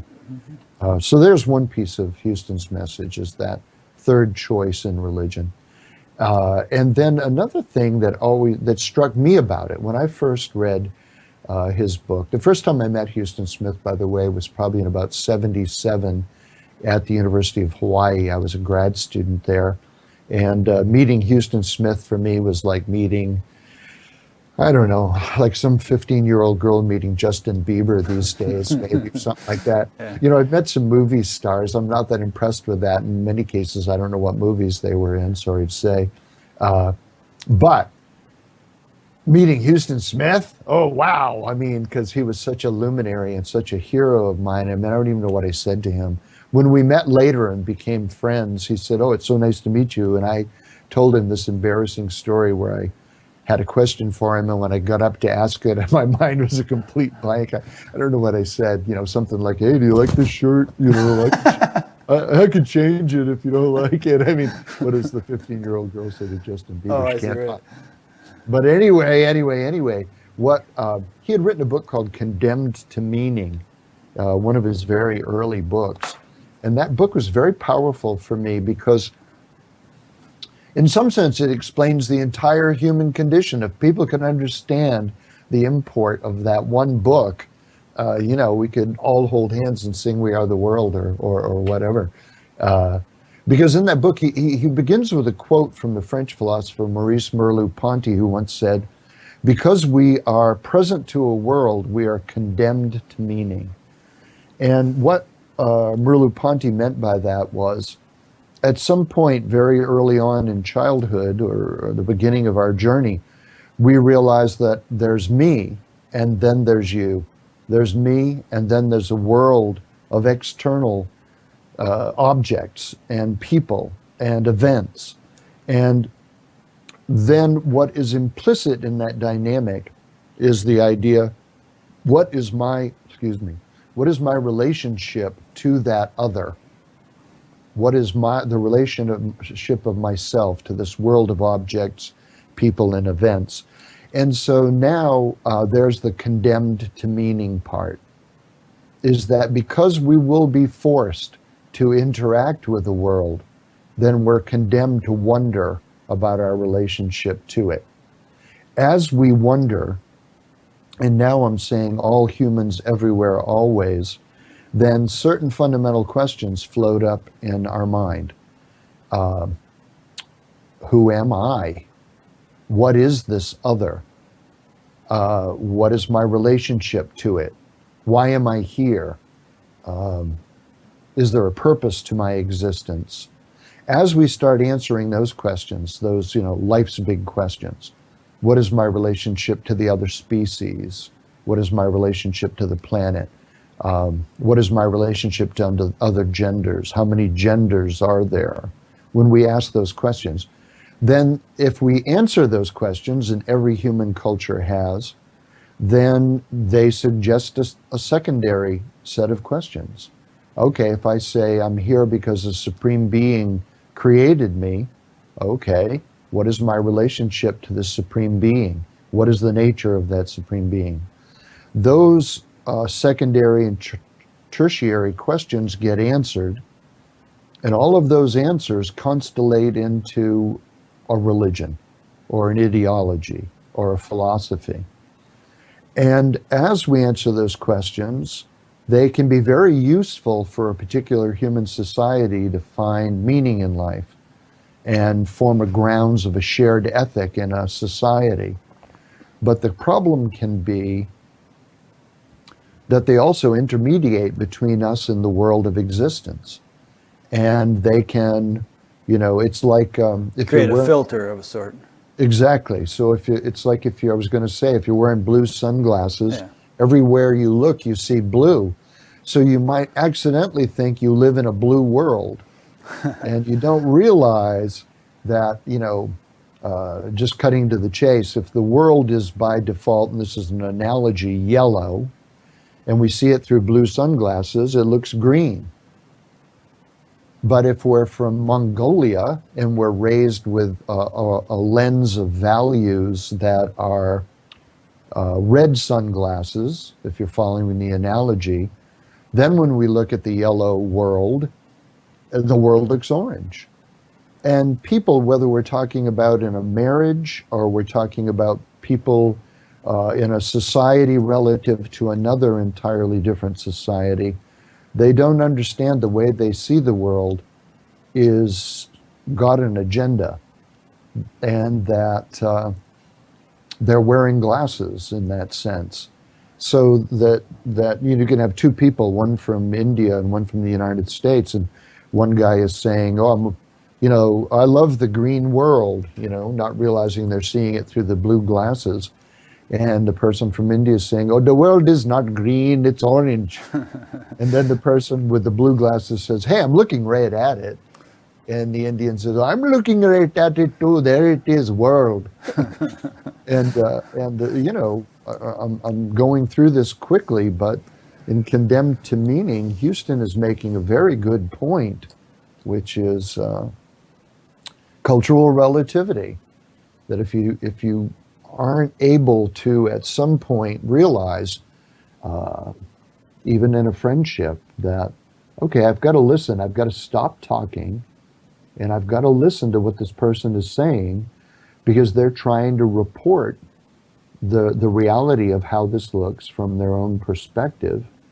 Then there's going to be conflict. There's going to be conflict. Yeah. And we're seeing it all over the world today. Do you think that there is some ultimate reality that is what it is, regardless of our perspective on it? That it obviously, just like things like gravity work just fine, whether or not we understand them.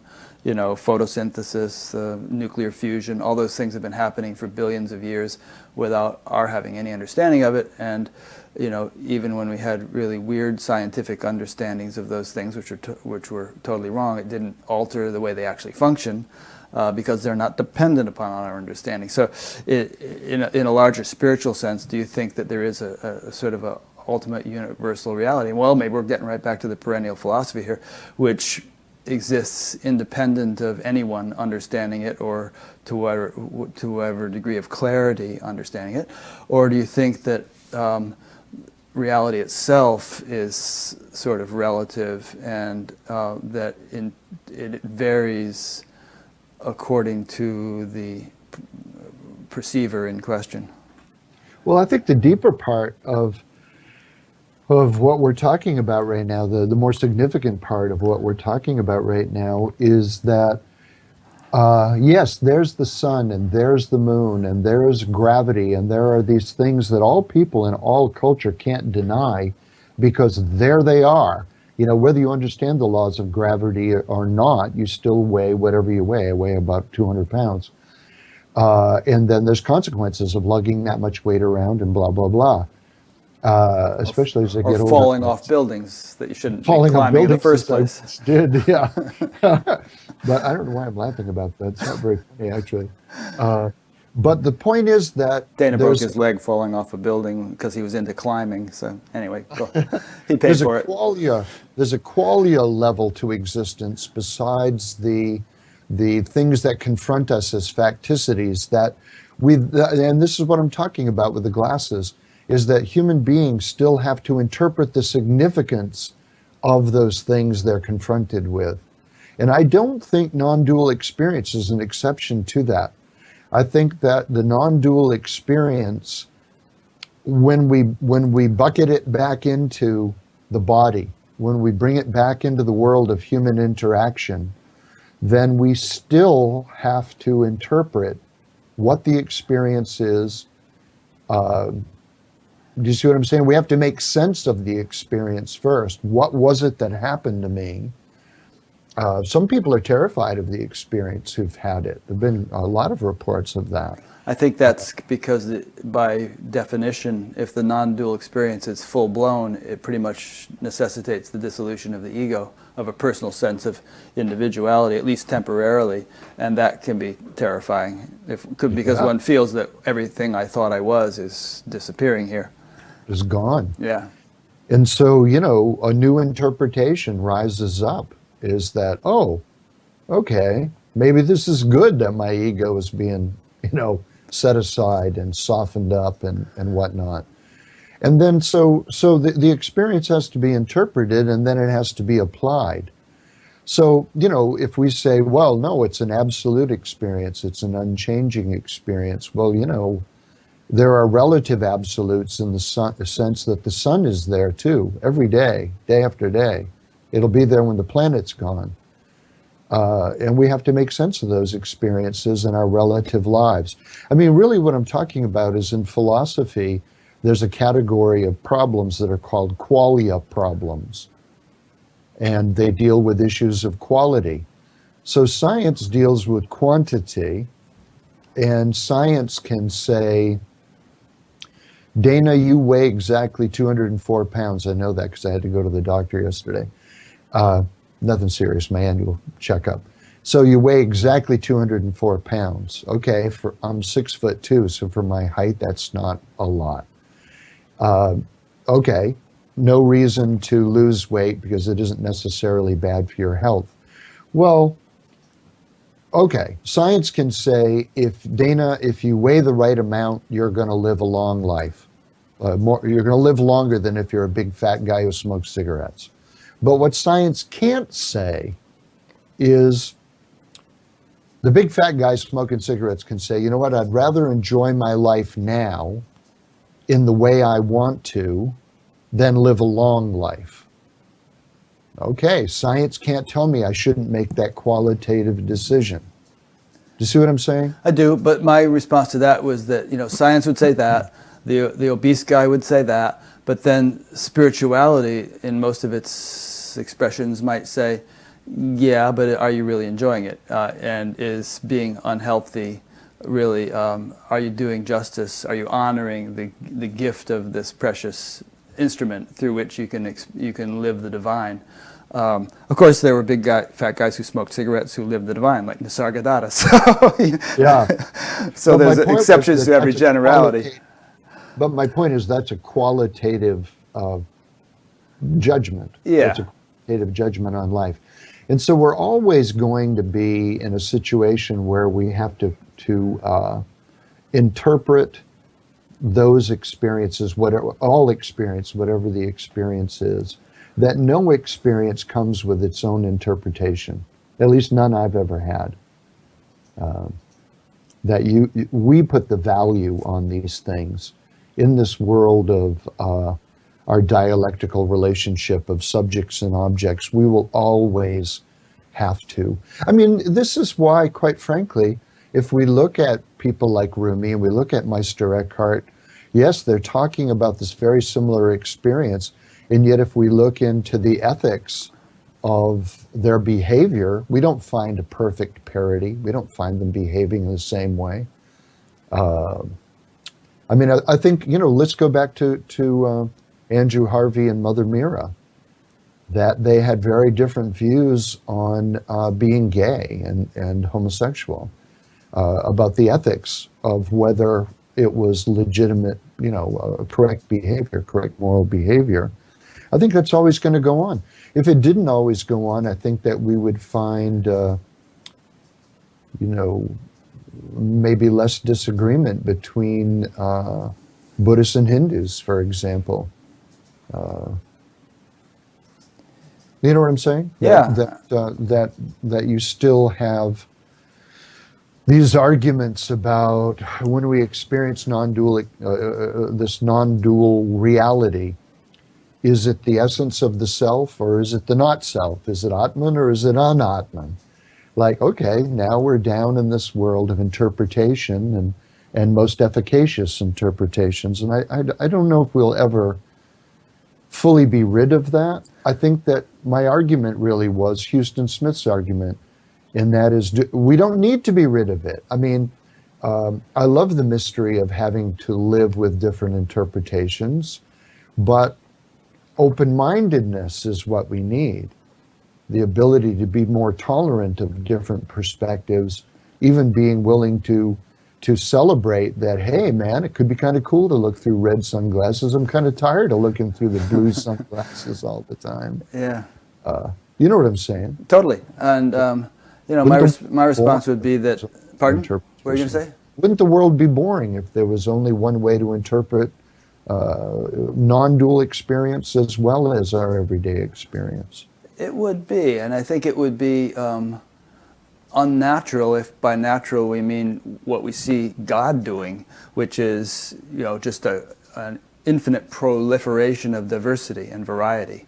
I mean, how interesting would the Amazon rainforest be if there were only one kind of plant and one kind of bird?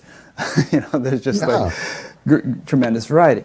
And I think kind of one way of looking at it is that we can agree, and probably we do agree, that there is a sort of a universal, fundamental, ultimate reality, but that we're all, as instruments of that, as reflectors of that, as tools of the divine, if you will, we're each unique, and therefore our perception of that, and at the very least our expression of that, our understanding, our behavior, everything else, is all going to differ slightly from one to the next.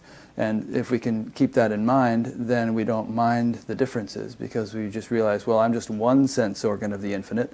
The nose has its function, but the ears have a different function. So I'm a nose, this guy's an ears, and you know, I guess that's quite literal in my case.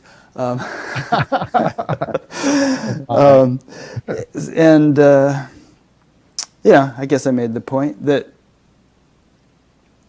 if you really, spiritual people are always about, you know, getting onto the universal value of life. Well, if you've really done that, then it begins to percolate into your understanding and behavior, and you become more tolerant and all-embracing of other relative expressions. You don't feel like, you know, mine is the only valid perspective or the superior perspective or anything else. You know, we're all just sense organs of the infinite.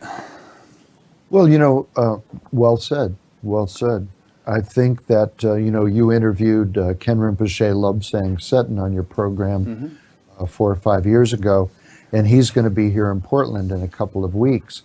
And he always points out, if you want to walk comfortably in the world, and he uses as an analogy, if I want to walk comfortably on the planet, I can go 2 ways.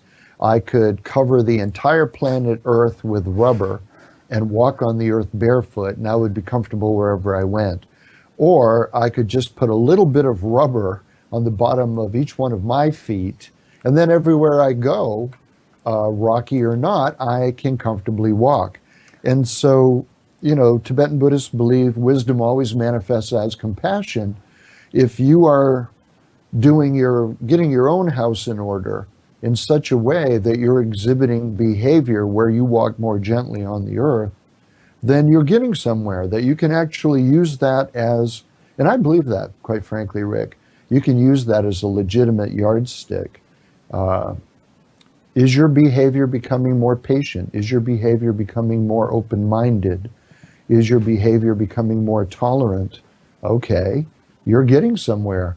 You know, even if you feel like, okay, I'm not having this other yardstick of non-dual breakthrough and regular non-dual experience, don't sell yourself short. You know, that if you are becoming more patient, that's something the world really needs. Yeah, it does. Which brings up a whole other topic of discussion that we could go on about. We've sort of touched on it, and that is that what are ultimately the criteria of awakening or enlightenment? Are they externally observable, or is there just some ultimate subjective criteria that only those who have that experience can verify for themselves, whether they're sitting in a cave or busy in the marketplace? You know, I don't like that one. You don't? Why? You know, that one plays in too much to I've spent too much time in India, in too many ashrams and mutts, which is what, you know, they call monasteries, to feel comfortable with that one. Like, oh, you know, if you were as great as me, you would understand how great I am. You know, like, all right. Oh, that's kind of, but that's sort of a distortion of it, because a person who is generally enlightened probably wouldn't say that, and yet that wouldn't, they might not say anything, which actually would probably be a point in their favor. But oh, now maybe I'm misinterpreting, because, you know, one of the things that as someone who, you know, has spent their whole life looking at this scene as it's grown up, because, you know, academically, I'm very interested in Westerners who've become interested in Asian religions. Like, why did they do that? What's the attraction to all that? And looking at this situation over time, then it's interesting to me, certain dynamics. Like, you're going to be more successful as a non-dual teacher if you're good looking. You're going to be more successful if you're an extrovert. You're going to be more successful if you wear a shawl. You're going to be more successful if you don't smoke cigarettes. I'm sorry that I was wrong about that. Shouldn't have done that. Do you see what I'm saying? That there's certain profiles that we have conjured a sage on the stage kind of profile. And I think that people, myself included, if we go to hear a spiritual teacher speak, there could be some old, black guy or some old cleaning lady who's standing there who happens to be introverted. They happen to be not attractive physically, who actually is having the richer, deeper experience. And we have blind spots around that. We Sure. don't, we've kind of created a culture around what the Great One looks like. Yeah. That, well, the yardsticks we're using to measure greatness have more to do with physical beauty and what we look like in, a yoga attire. Well, obviously they shouldn't. I mean, and there's that, you remember the verses in the Gita where Arjuna says, what are the signs of the sage of steady intellect? How does he sit? How does he walk? How does he speak? He's asking for external criteria. And Lord Krishna answers him with subjective criteria that wouldn't be externally observable. So I don't think either you or I, or perhaps most of the listeners, think that there's any kind of correlation between physical attractiveness and shawl wearing and extroversion. And although obviously the ones who make that kind of impression become more popular usually, but maybe they have to in order to have a teaching role. If they were, I hate to attach physical attractiveness to it, but there has to be a certain amount of extroversion anyway for a person to want to get up on a stage and talk. Yeah. Well, this is a bigger subject and we don't need to talk about it. It's fine with me. But, people will often say, I went to see a concert last night. You and I both music lovers. And they'll say, I went to see a concert and it was so amazing and it was so beautiful and so wonderful. And so I think people recognize they're getting spiritual teachings through going to a music performance or hearing a symphony or...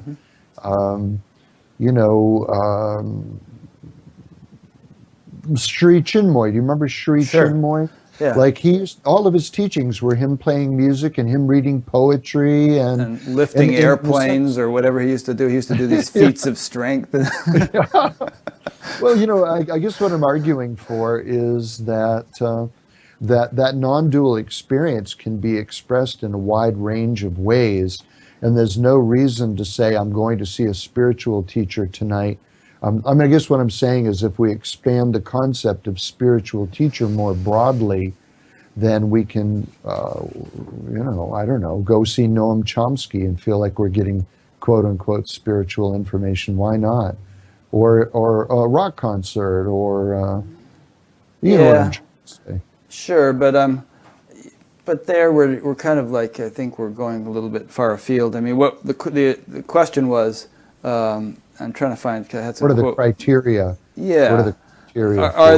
Are there any sort of, can it be made scientific? Are there any sort of repeatable, publicly investigatable criteria for spiritual awakening, so that it's not just left to some person's subjective account of what they're experiencing, but others, if they hear that account and get interested, can go follow steps A, B, and C and arrive at the same experience? And is there any verifiability? I'm asking, I guess.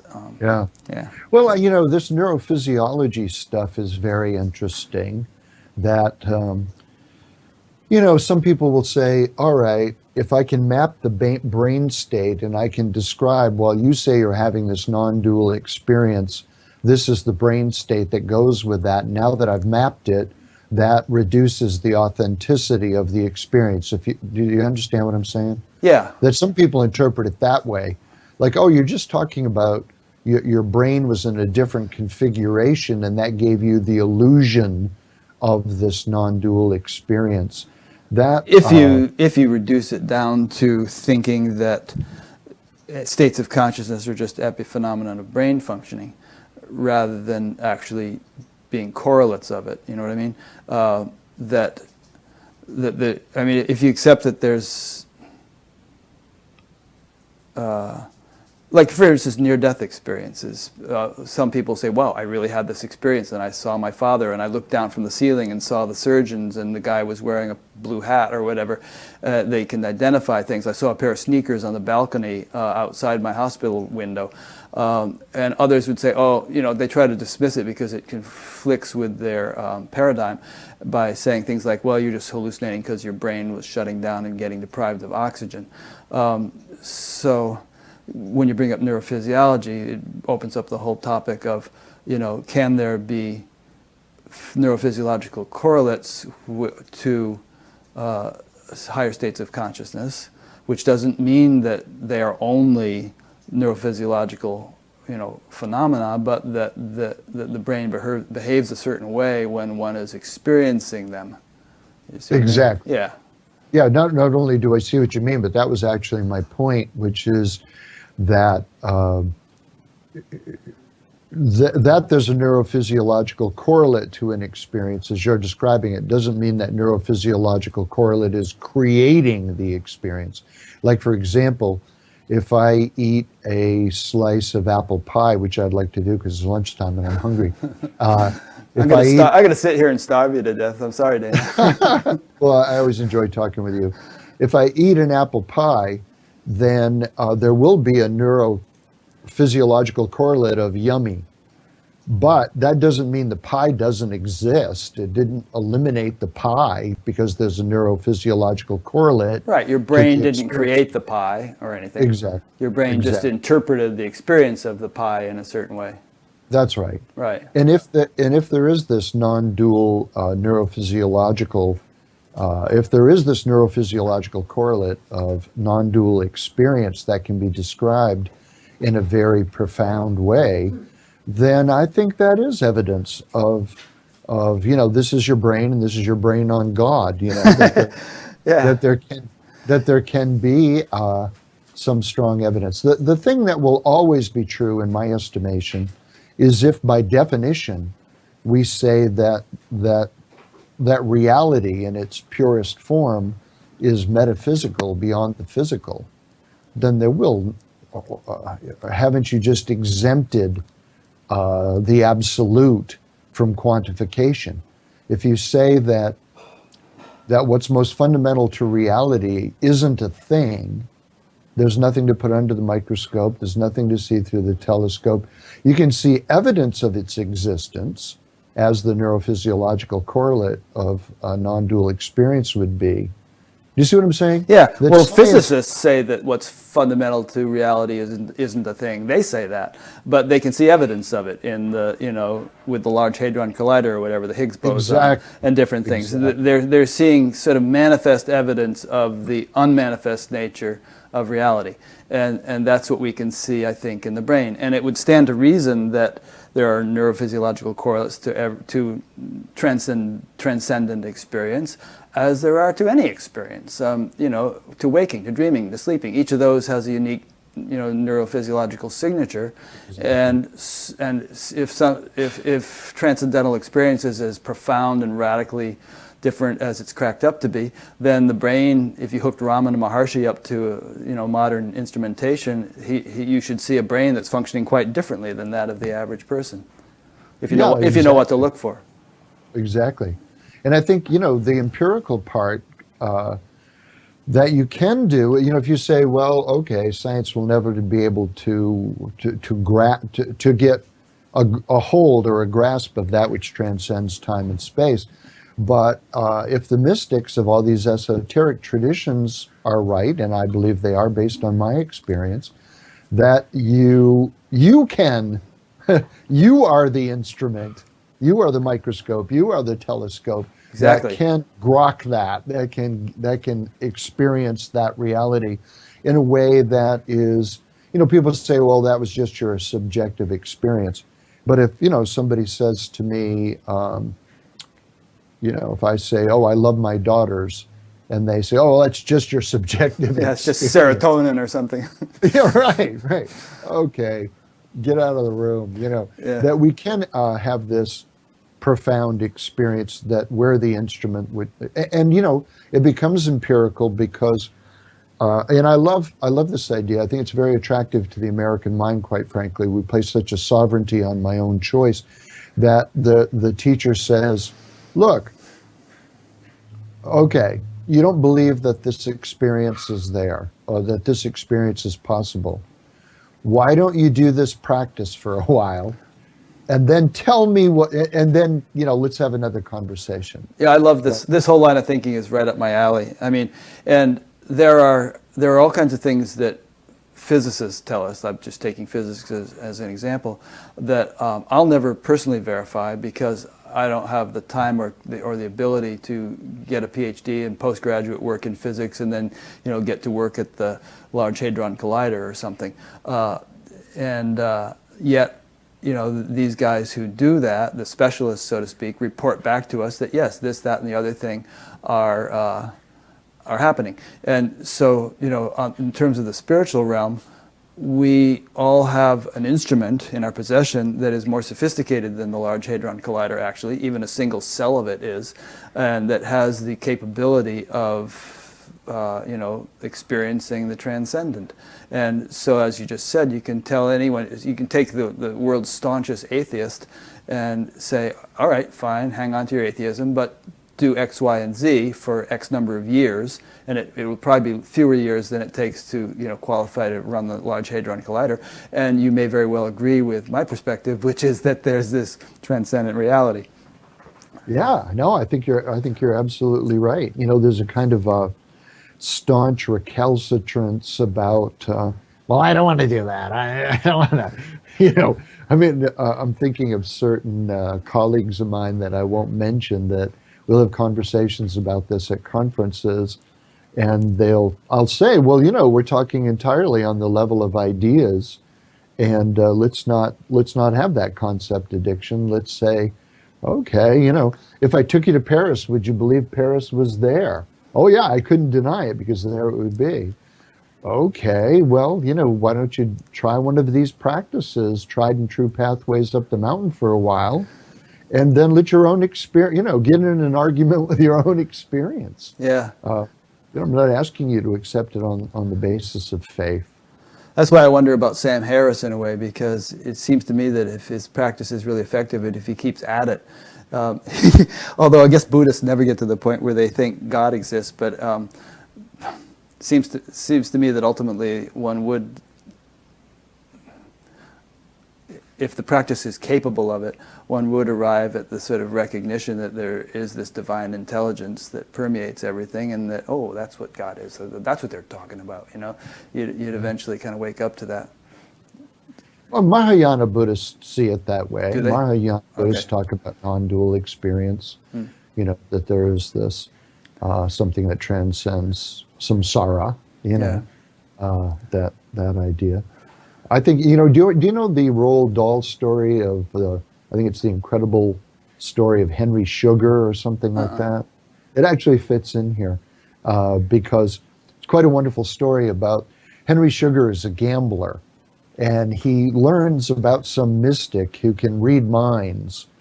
And so he thinks, wow, that would be useful for gambling. I'd be such a good gambler if I could do that. So he starts doing all these yogic practices and meditation to become this great gambler. But as time goes by and he develops these abilities, he hadn't anticipated that his heart would also awaken. And so by the time he really perfects these abilities and he wants to go to Las Vegas and cash in on them, he sees it as morally wrong to do that. That's cool. Yeah, it's a cool story. Yeah. Great for children. Yeah, or adults. Yeah. So we should probably wrap it up, but I just got a nice email from our friend Craig Holliday. Remember Craig from sure. You met him at Sand, and Hey, Craig. Yeah, he's been watching. I interviewed him. He said, "I just want to share my love to both of you. Loved the interview. It reflected depth, compassion, maturity, and wisdom. So nice to see the fruits of a lifelong dedication to wisdom. I was really touched by your meeting. I think it was a good reminder for all tuned in of the continual and ongoing evolutionary nature of the path, the importance of understanding the difference between states and traits, and the role of the heart, compassion, and social responsibility. Two bright lights in our world. With love, Craig." Oh, thank you, Craig. Yeah. talking about a big heart. What a wonderfully big heart Craig has. Great guy. Yeah, thanks for sending that in. Sure. All right, well, unless we want to actually break some kind of a record here in terms of the length of a Bat Gap interview, we should probably kind of wrap it up. So let's do that. You know, people can tell that we really enjoy talking to each other, and but we'll have to do that on our own time sometimes, so as not to not to totally bore people to death. Yeah, I agree with that. Yeah. I always enjoy talking with you, Rick. Thanks for giving me a call. Yeah. And thanks for those who have hung in there with us. Of course, if this got boring for you, you hung up, and I don't blame you. But it seems like quite a few people have hung in there. So glad to be able to share our thoughts with you for what they're worth. Anything that, this is a part of my own Buddhist practice. Any part of this that was useful at all for any of us, we should dedicate to the benefit of all sentient beings. It's a practice in Buddhism to surrender ego and to remember that all beings are trying to grow spiritually, and that whatever benefit has come out of this, we should surrender to them. Yeah, and I think we would both agree that as much as we enjoy having conversations like this and dwelling on this kind of topic, ultimately the value of it is that we may, in some way, be a conduit for, greater good to infuse into the world. That's kind of the way I see my activities. That not that I don't enjoy them personally. There's a sort of a personal motivation, but at the same time, the hope is that I'm making the best use of this gift of life to have some kind of beneficial influence on others, on the world. That's the way I see your activities too, Rick. I mean, I think you're doing a great service. You've created a voice where nobody's captured the flag. You're listening to lots of people from lots of perspectives and letting people make up their own mind. And what a wonderful practice. Kudos to you, man. Well, thanks. And kudos to all the people that I get to talk to who are my teachers, in a sense, Okay, so let me make a few wrap-up points here. So, as you know by this time, I've been talking with Dana Sawyer, and I've already read his bio. You know who Dana is, what he does. We've been talking about Huston Smith, hopefully enough. But he's been the inspiration for us to have this conversation, and there's a lot more to learn about Huston, and I've really enjoyed reading his book, and those who enjoyed this interview might also enjoy reading it. It's called Huston Smith, Wisdom Keeper. You can find that on Amazon. I'll have a link to it on Dana's Batgap page, as well as a link to Huston's website and Dana's website. And as I mentioned in the beginning, Dana will be, he's not a spiritual teacher per se. He doesn't have, lead little satsangs and stuff, but he is leading a trip to India in December, first 2 weeks of December, with a group of students from his college, and others are welcome to go along for a fee, of course. A friend of mine who lives in Arizona, who's a fan of this show, has signed up for it, and there are a certain number of slots for others to do so. So if that interests you, how they can get in touch with you through your website, right, Dana? They can get in touch with me through my website. It's the first 2 weeks of January, not December. Oh, January, first 2 weeks okay. of January. And they can also get in touch with me through the Maine College of Art website. Okay, maybe I'll put up a link to both places. Great. On your site, yeah. Yeah. And just some general points about Batgap. It's, as most of you know, it's an ongoing series. There are plenty of previous ones, hundreds. You can find them categorized under the past interviews menu.